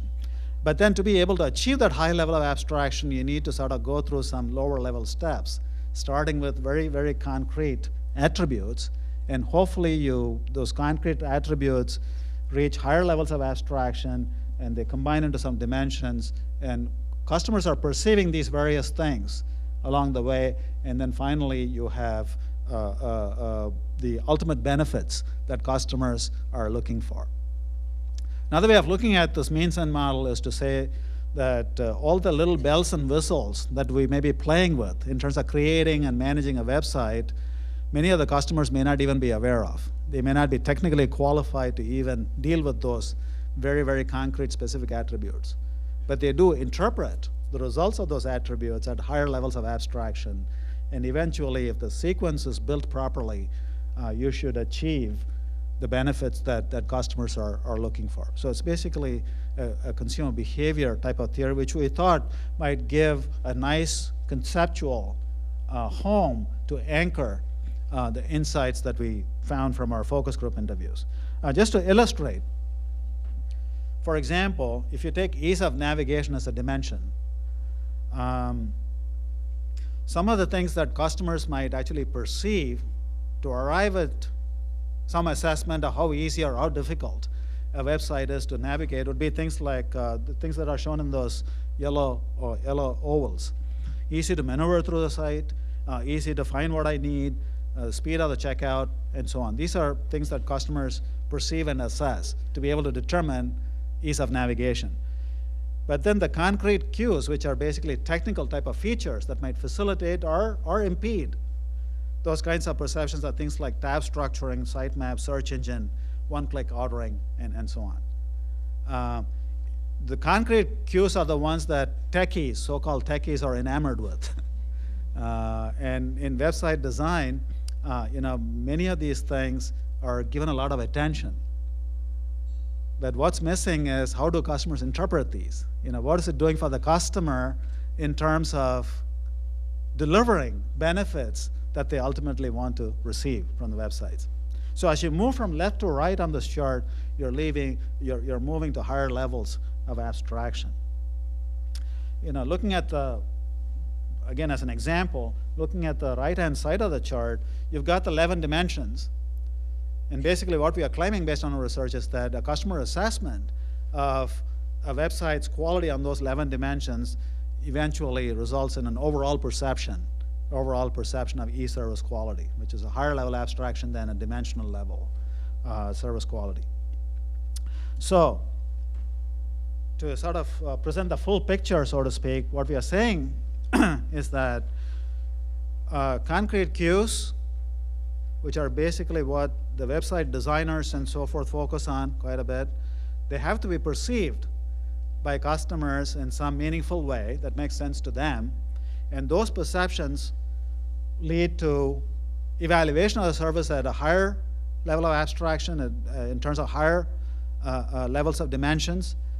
Those in turn lead to perceptions in terms of perceived convenience, overall convenience of the site, overall perceived control of the site, overall perceived value of the site.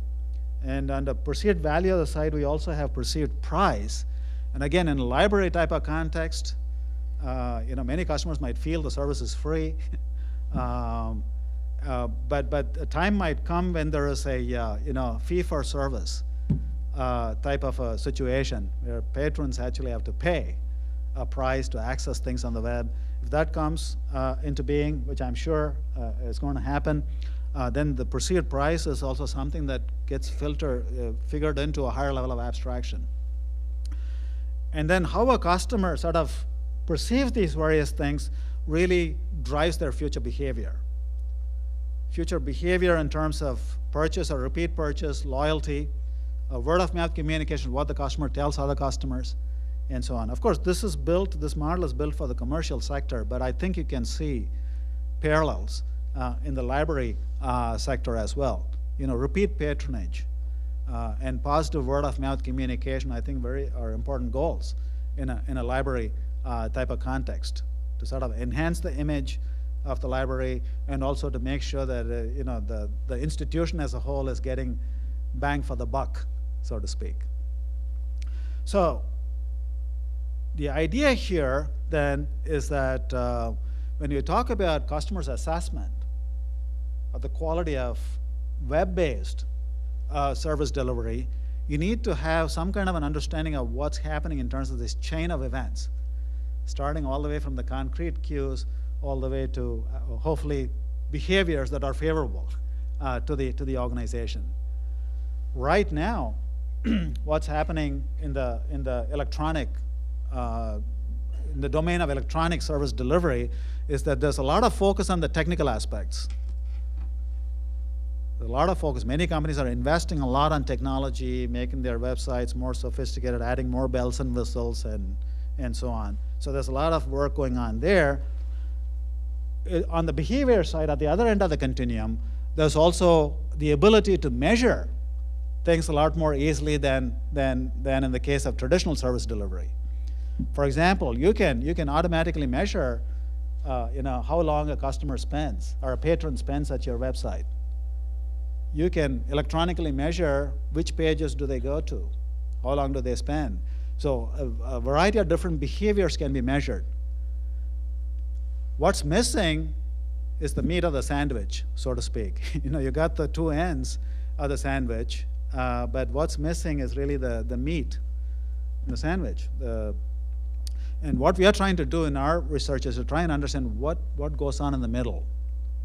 How are customers actually perceiving these concrete cues, and how does that in turn drive specific behaviors? So our contribution, your intended contribution here, is to try and understand the middle of this model, so to speak. And I think what LibQUAL is trying to do, I think if I can sort of retrofit that into this, LibQUAL and some of the other projects like eMetrics and so forth would also be focusing on the same types of things, trying to understand the middle of this chart. Let me pause here for a second. I've talked quite a bit. Does this make sense to you? Okay. Any questions, comments?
Okay, what do concrete cues mean? Concrete cues are things such as, in the case of ease of navigation, things such as tab structuring, sitemap, search engine, one-click ordering. These are the technical features of the websites, which are very, very concrete, but in and of themselves, they may not mean much to most customers. But they might facilitate some higher order benefits that customers may be able to derive if those concrete cues are designed and implemented properly. Other questions or comments at this stage? Okay. Yes? Yeah, let me repeat the question for the sake of the videotaping. What you're saying is that what you're calling outcome assessments are basically in the domain of the higher levels of abstraction, and and the concrete cues on the lower levels of abstraction are the ones that you're basically viewing as attributes that contribute to this. Yeah, absolutely. That's very consistent with the means end model. And the missing link here is that is there really a connection between the two? And I think there is a connection. But what is the nature of the linkage between the concrete cues and the higher levels of abstraction? That's where I think the measurement of e-service quality and sort of linkage research to see if the concrete cues or your inputs that you're spending a lot of money on do in fact have the intended effects. So that's precisely where I think we are going with our research, and I think that's where LibQUAL can contribute as well.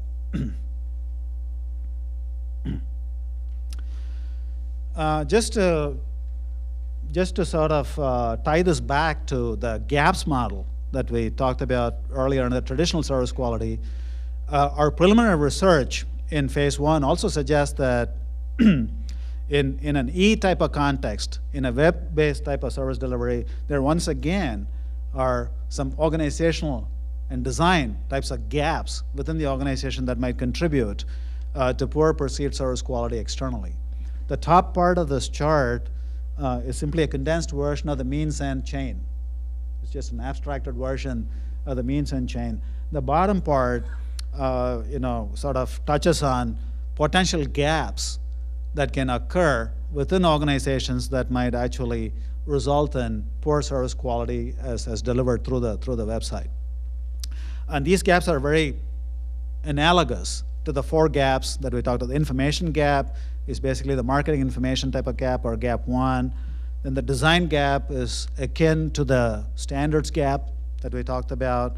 The communication gap and the fulfillment gap, they are really a combination of the service performance gap and the external communications gap. So it's many of the ideas here are very similar to what we talked about earlier, so I won't spend any time here, but they just reconfigured a little differently for an E type of context. So again, the point, the implication here is that to truly improve website service quality, at least conceptually, you need to sort of plug all these gaps. Okay, what are some of the comparisons between e-service quality and traditional service quality? As we have already seen, several dimensions are the same, but some specific attributes underlying them are different. Different in the sense they are more web-specific as opposed to sort of traditional human-based service quality delivery. There are a couple of new dimensions under e-service quality. I already mentioned what those are. Ease of navigation is one. Efficiency is another one. I think there may be 1 or 2 more which may be unique to e-service quality. This is an interesting insight, I think.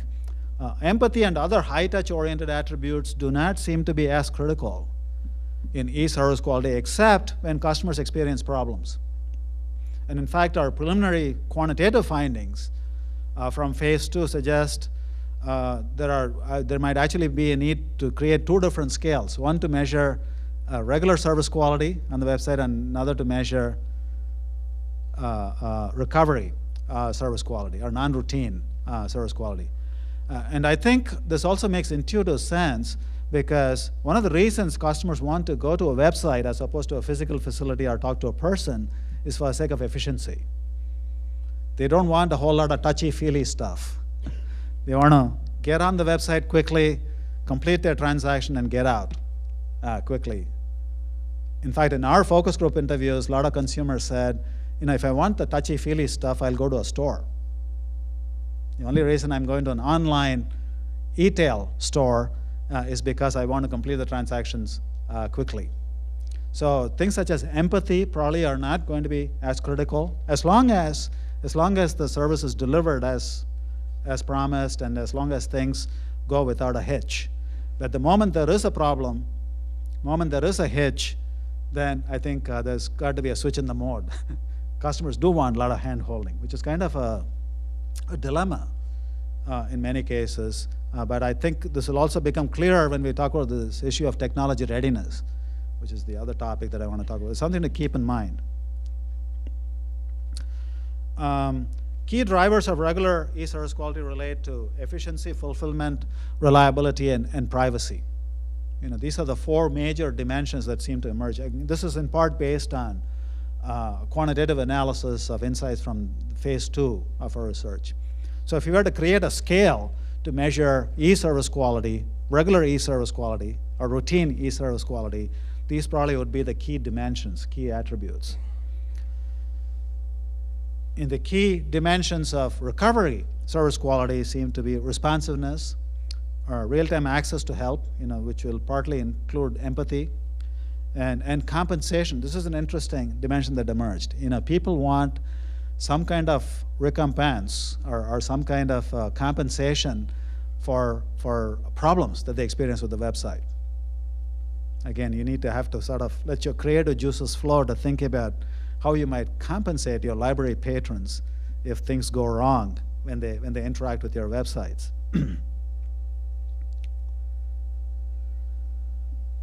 As I mentioned before, an important implication of the pyramid model is that we can implement a lot of technology-based systems, service delivery systems. We can have sophisticated websites and other technology-oriented tools, but your ability to use those tools and systems effectively really depends on the readiness of both your customers as well as your employees to embrace those tools. So a parallel stream of research that is still ongoing, in which I've been involved in, deals with this notion of technology readiness of consumers and employees. It's a formal definition of technology readiness. TR refers to people's propensity to embrace and use new technologies for accomplishing goals in home life and at work.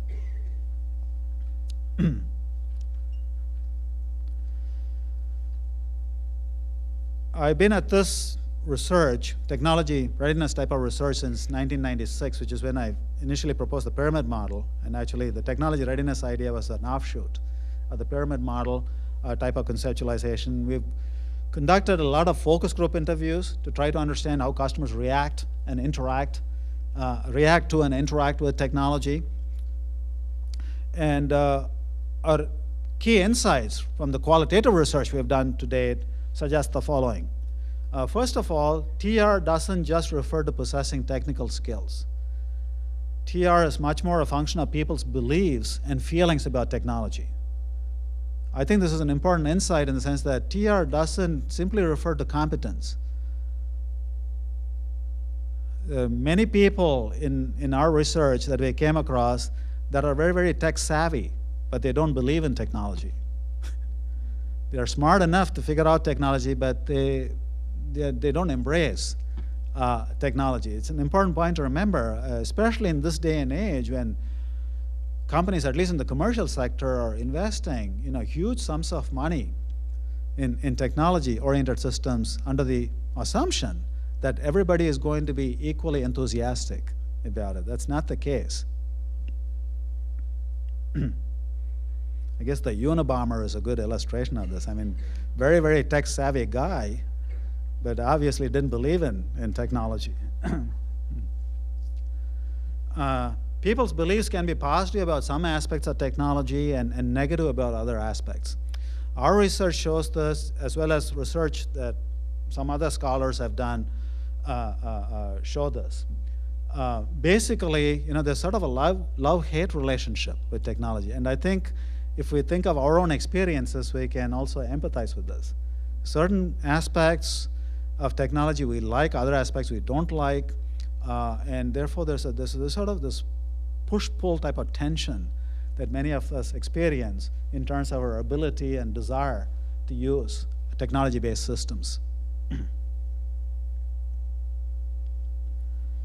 And finally, the relative strengths of these positive and negative forces really determine a person's receptivity, overall receptivity to technology.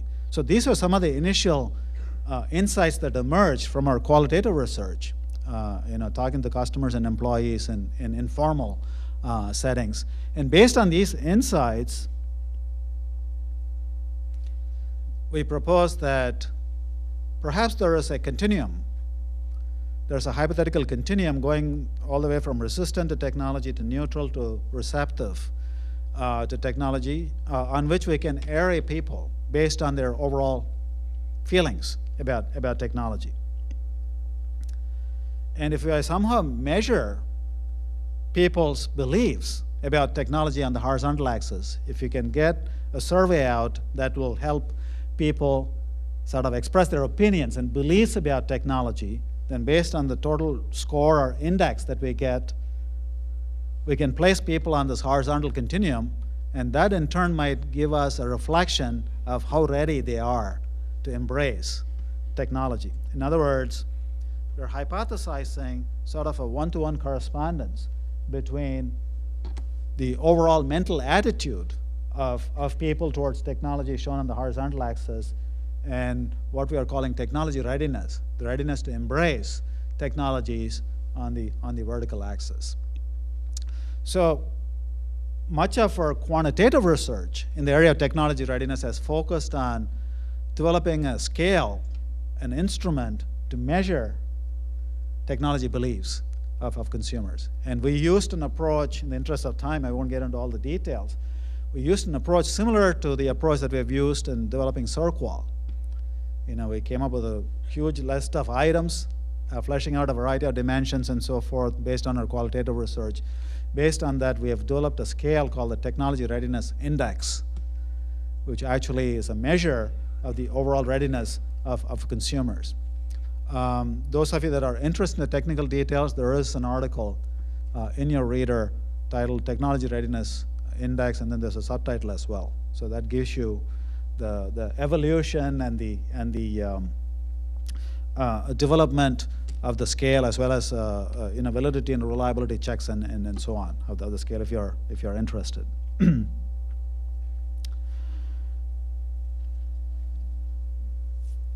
And basically, in developing this technology readiness index and then testing it and so forth, we've done a series of quantitative studies.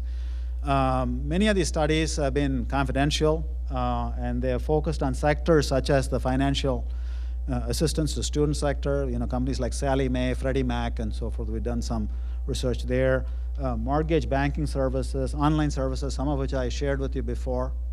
And then in addition, we've also completed 3 major, what we call national technology readiness surveys. The first survey was done in 1999. We repeated it in 2000, and then a third study was just completed in 2001. We were actually hoping to do this third study in early fall, and then 9/11 hit, and everything kind of got pushed back, and we finally did complete it in 2001.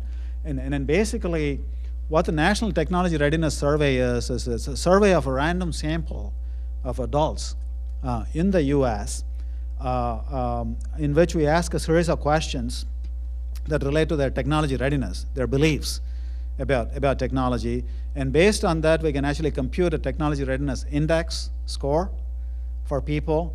And we can then correlate the technology readiness index scores with their actual behavior with respect to technology.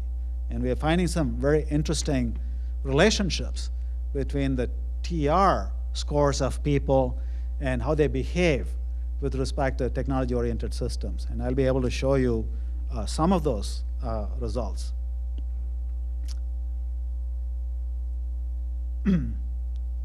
Okay, what are some of the key insights from these various quantitative studies? First of all, our studies indicate that TR consists of 4 facets or dimensions that are fairly independent of each other. There are 4 independent dimensions of technology readiness. We'll see in a moment what they are. And our studies also indicate that it's meaningful to combine the customer scores or people's scores on these 4 dimensions to come up with an overall technology readiness index. This overall technology readiness index, or the TRI score, is a good predictor of technology-related behaviors and preferences of people. And we can also create a meaningful typology or segmentation of people based on their TR scores. So these are some of the general conclusions that emerge from our quantitative studies. Now I want to show you some specifics of these studies. As I said on the previous slide, there are 4 different dimensions of technology readiness. 2 of these dimensions are contributors to technology readiness. These are what we call optimism and innovativeness.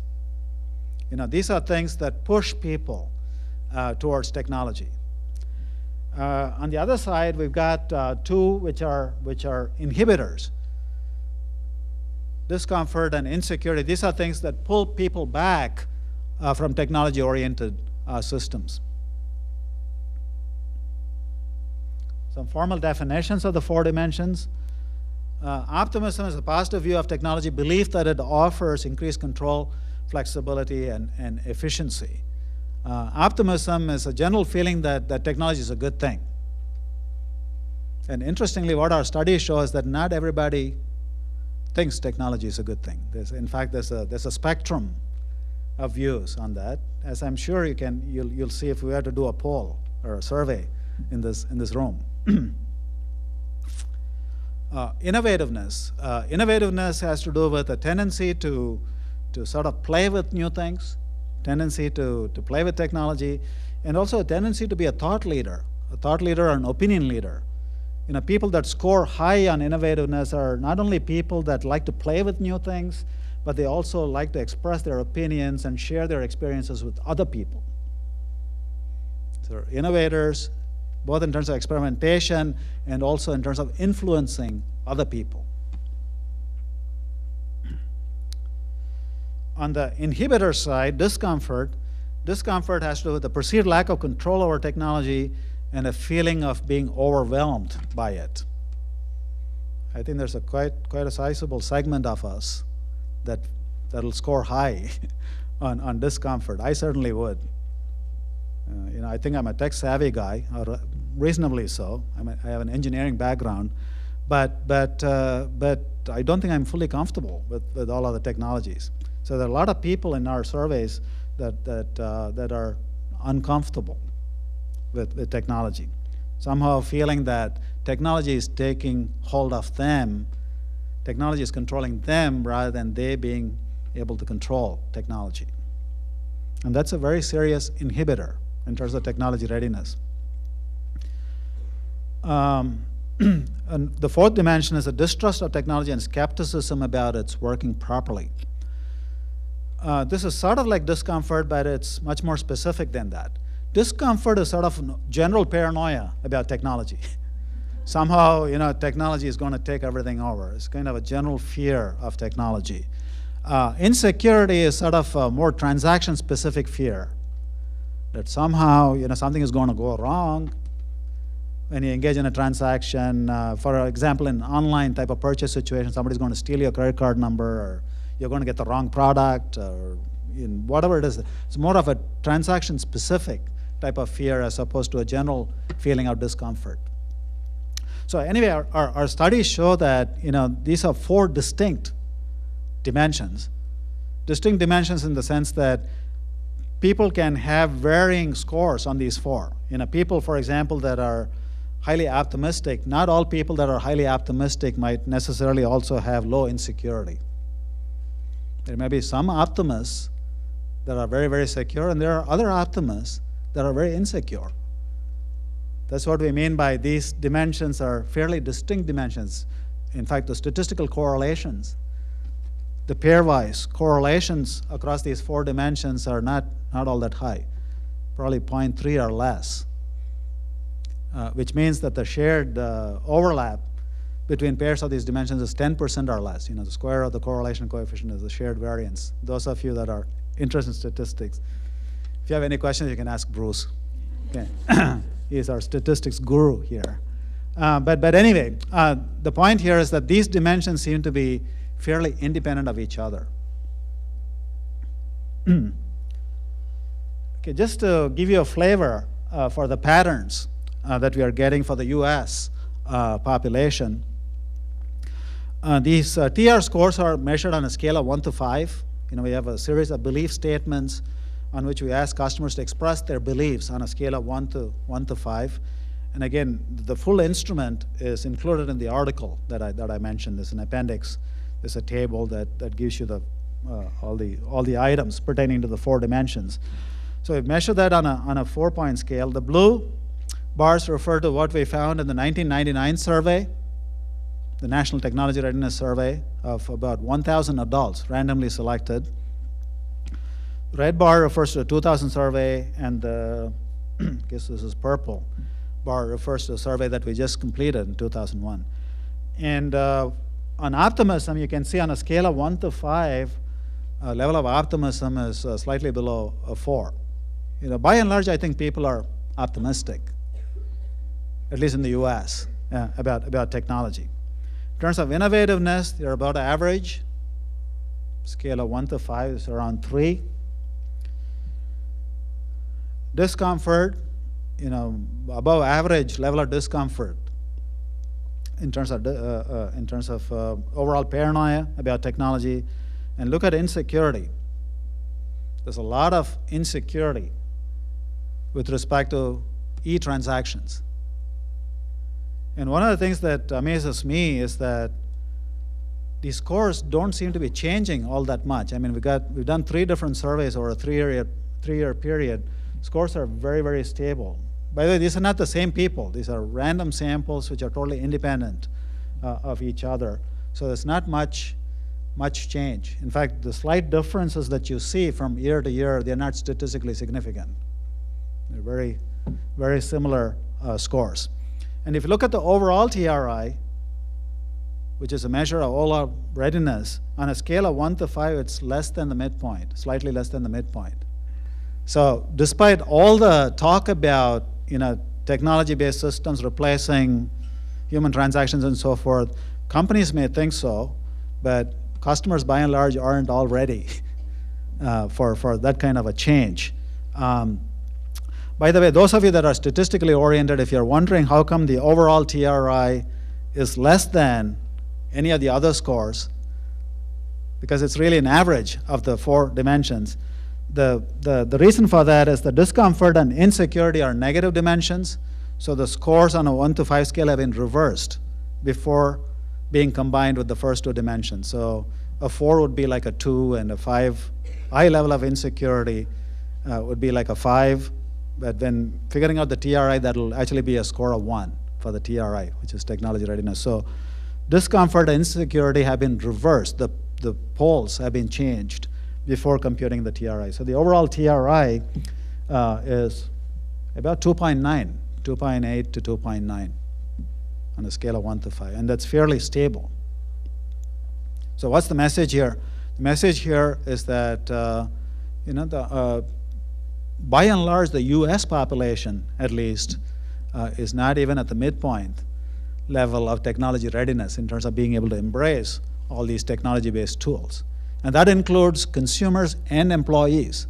In a library type of setting, those of you that are going high-tech with libraries, one of the things that you need to worry about, I think, is how are employees going to embrace these systems? Not leave our patrons alone. Are our employees going to be able to properly leverage these systems is a big issue, I think. And because the 4 dimensions are sort of independent of each other, we can actually do some segmentation of consumers depending on different combinations of scores on these various dimensions. In fact, we used a technique called cluster analysis.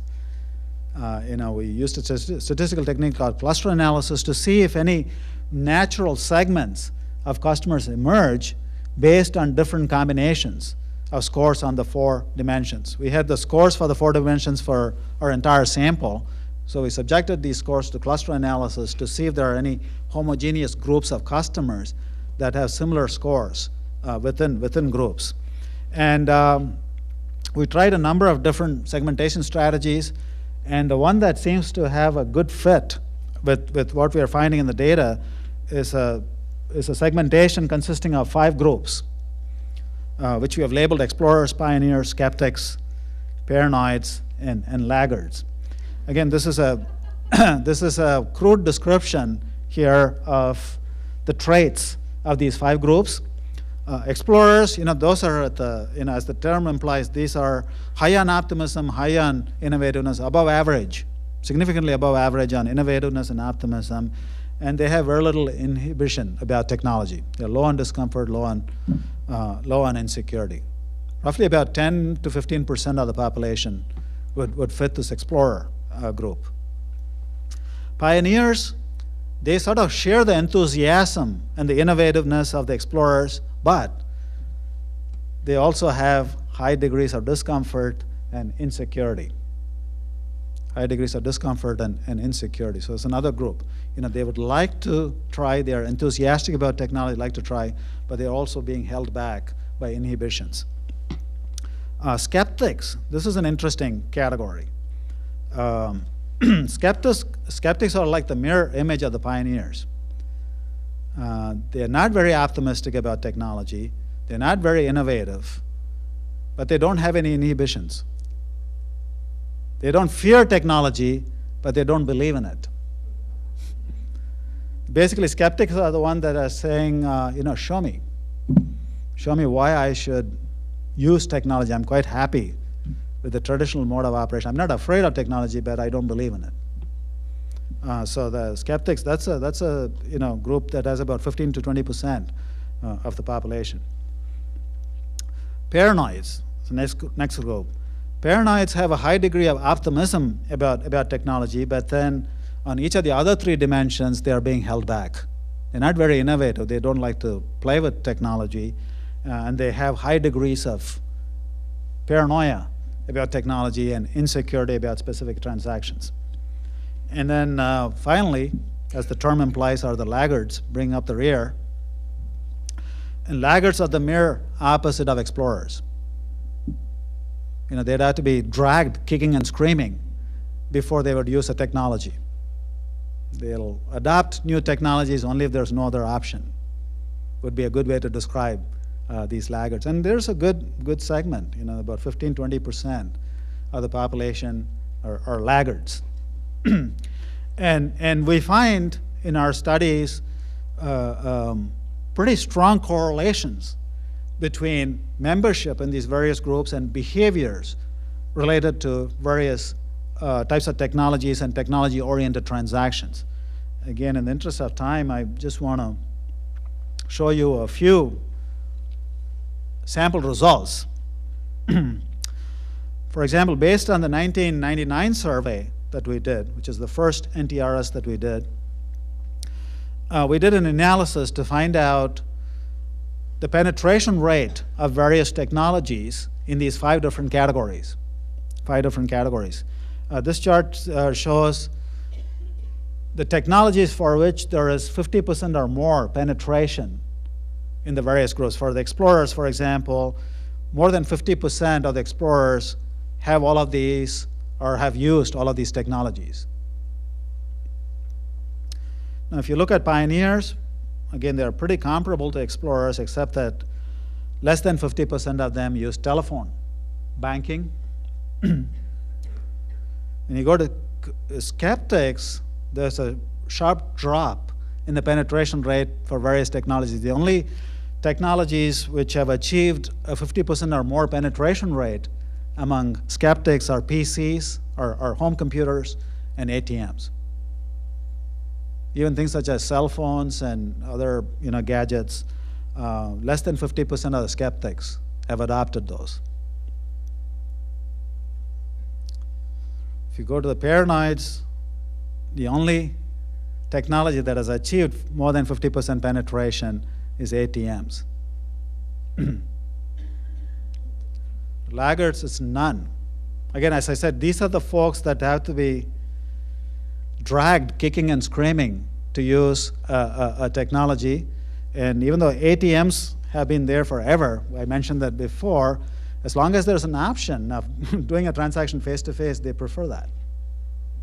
They prefer that. So what's my point here? My point here is that this type of TR-based segmentation of customers is a good way to sort of predict what types of technologies are likely to be adopted, and not only what types of technologies are likely to be adopted, but also when they might be adopted. In fact, to illustrate that latter point, we did some analysis to find out the pace of adoption of internet access. We did some analysis to find out when 10% of each of the 5 segments of consumers, 10% of each of the 5 segments of consumers achieved ownership or achieved usage of internet online transactions. And Explorers achieved a 10% penetration rate of online services in mid-1995, when the internet was still very, very nascent at that time.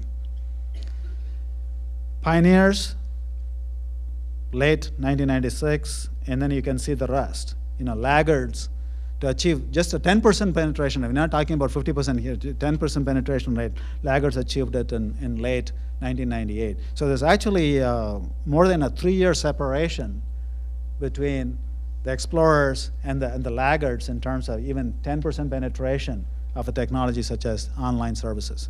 So this technology readiness, if you can assess technology readiness of your customers and your employees, you can not only determine what types of technologies they're likely to adopt, but also when they're likely to adopt. How do your demographic populations fit into this? I would think that would be key in interpreting the analysis. Yeah, we've done some analysis to see if there are demographic differences in terms of these adoption rates, and then also in terms of TR. And we find some correlations which are in the expected directions, and I'll give you a couple of examples. But the correlations are not very strong. For example, there is a positive correlation between technology readiness and income. In other words, as income levels rise, TR levels rise. But that's not a very strong correlation. In fact, in a one-day version of this workshop, I had a lot of slides that speak to the issue of what's the relationship between demographics and technology readiness. I've removed those slides to keep it within a half-a-day time frame. But income is one. Education, again, as you might suspect, is another demographic that has a slightly positive correlation with the TR. So what surprised us is that the correlation is not stronger. I mean, there's a general small trend, but it's not a very significant trend. Males, for example, have slightly higher TR than females. Yes? How do you define internet access? Internet access, do they have online? Do they have an online service provider at their home, in their home? So it's not purchasing anything, it's just access?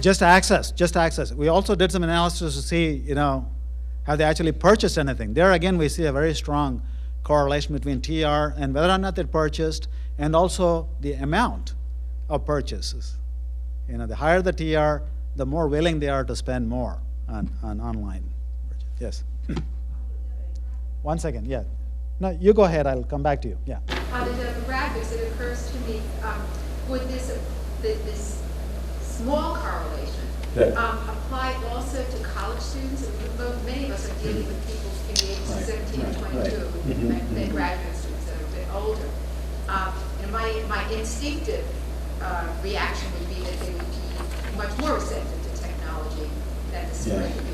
Yeah, I think that's a reasonable hypothesis. In the general population, we find a small correlation, and if you're dealing with a more homogeneous population that constitutes your patronage base, which is highly educated, then I would say that compared to the general population, technology adoption should be higher. There should be more receptive. Yeah. Yes.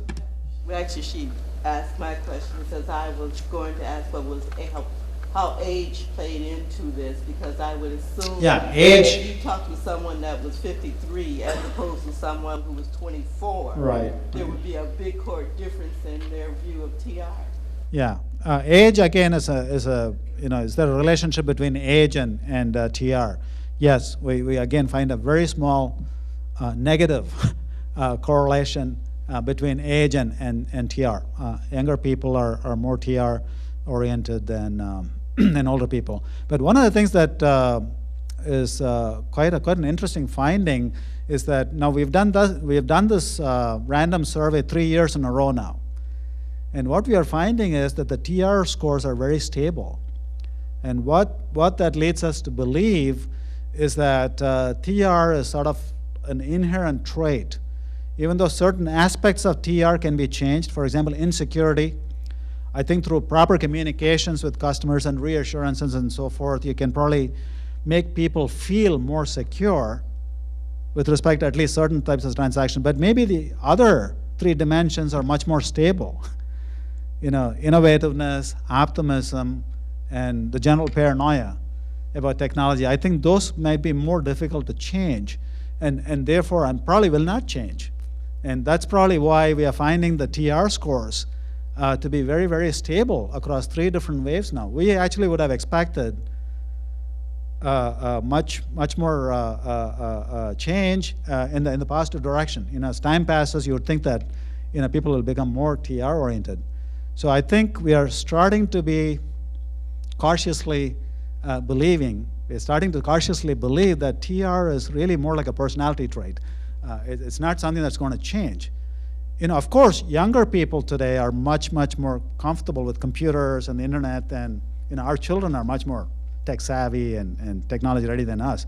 But when they come to our age, our stage of the life cycle, their children probably will be much more comfortable with other new innovations that might be coming down the pike 20 years from now, and they would probably be, our children 20 years from now would probably be as paranoid with some of those newer technologies as we are now, which is kind of an interesting thing to look at. I'm digressing a little bit here, but if TR indeed is a trait that is not going to change easily, then I think that has very strong implications for rolling out technologies and doing things to make sure that people actually embrace technologies. So in the middle of the chart, you're going to have a lot of problems. And in fact, this is precisely what's happening, I think, in the commercial sector. Many companies that introduce a technology and do very well for the first couple of years, all of a sudden flop, because the new customers that are coming on stream aren't behaving the same way as the older customers that the company already has. So I think a message here is that as you roll out a technology or a technology-based service to your patrons, you need to sort of proactively prepare for this increasing heterogeneity of your customer base so that you don't get blinded by the initial successes and don't assume that what worked in the first 2 years is going to work down the road. So that's something to think about. So to sort of conclude then, based on all the things that we have talked about today, I think the general conclusions are fairly straightforward. One of the key points I want to make here is that to truly improve quality of service, you need to understand customers' expectations and how well those expectations are being met. And that's precisely what LibQUAL allows you to do. Don't just measure perceptions, because again, as we have seen in a couple of charts, just measuring perceptions can mislead you. Can mislead you into thinking that everything is fine, when in fact, there could be quite a bit of a gap with respect to what customers really expect. Second point, is that don't just focus on external measurements of quality of service using ServQual or LibQUAL or whatever it is. You need to sort of act on those findings. You need to also dig a little bit deeper within your organizations to identify, diagnose, and close those internal gaps, the organizational barriers, gaps 1 through 4 that we talked about. Recognize and try to leverage technology in delivering services, but pay attention to this notion of technology readiness of both your customers or patrons as well as your employees.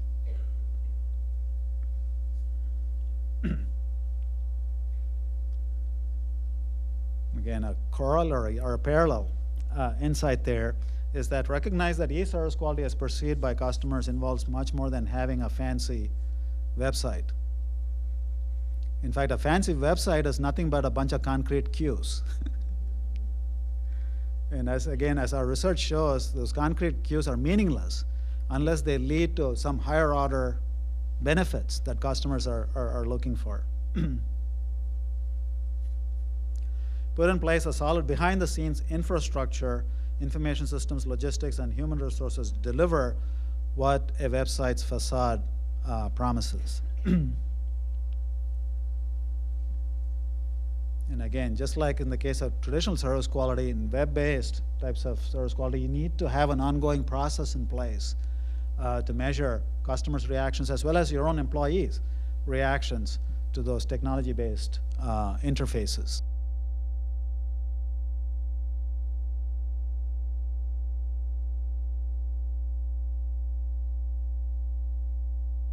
And I'm sorry I had to rush a little bit, but I wanted to stay on schedule because I know that you have a full afternoon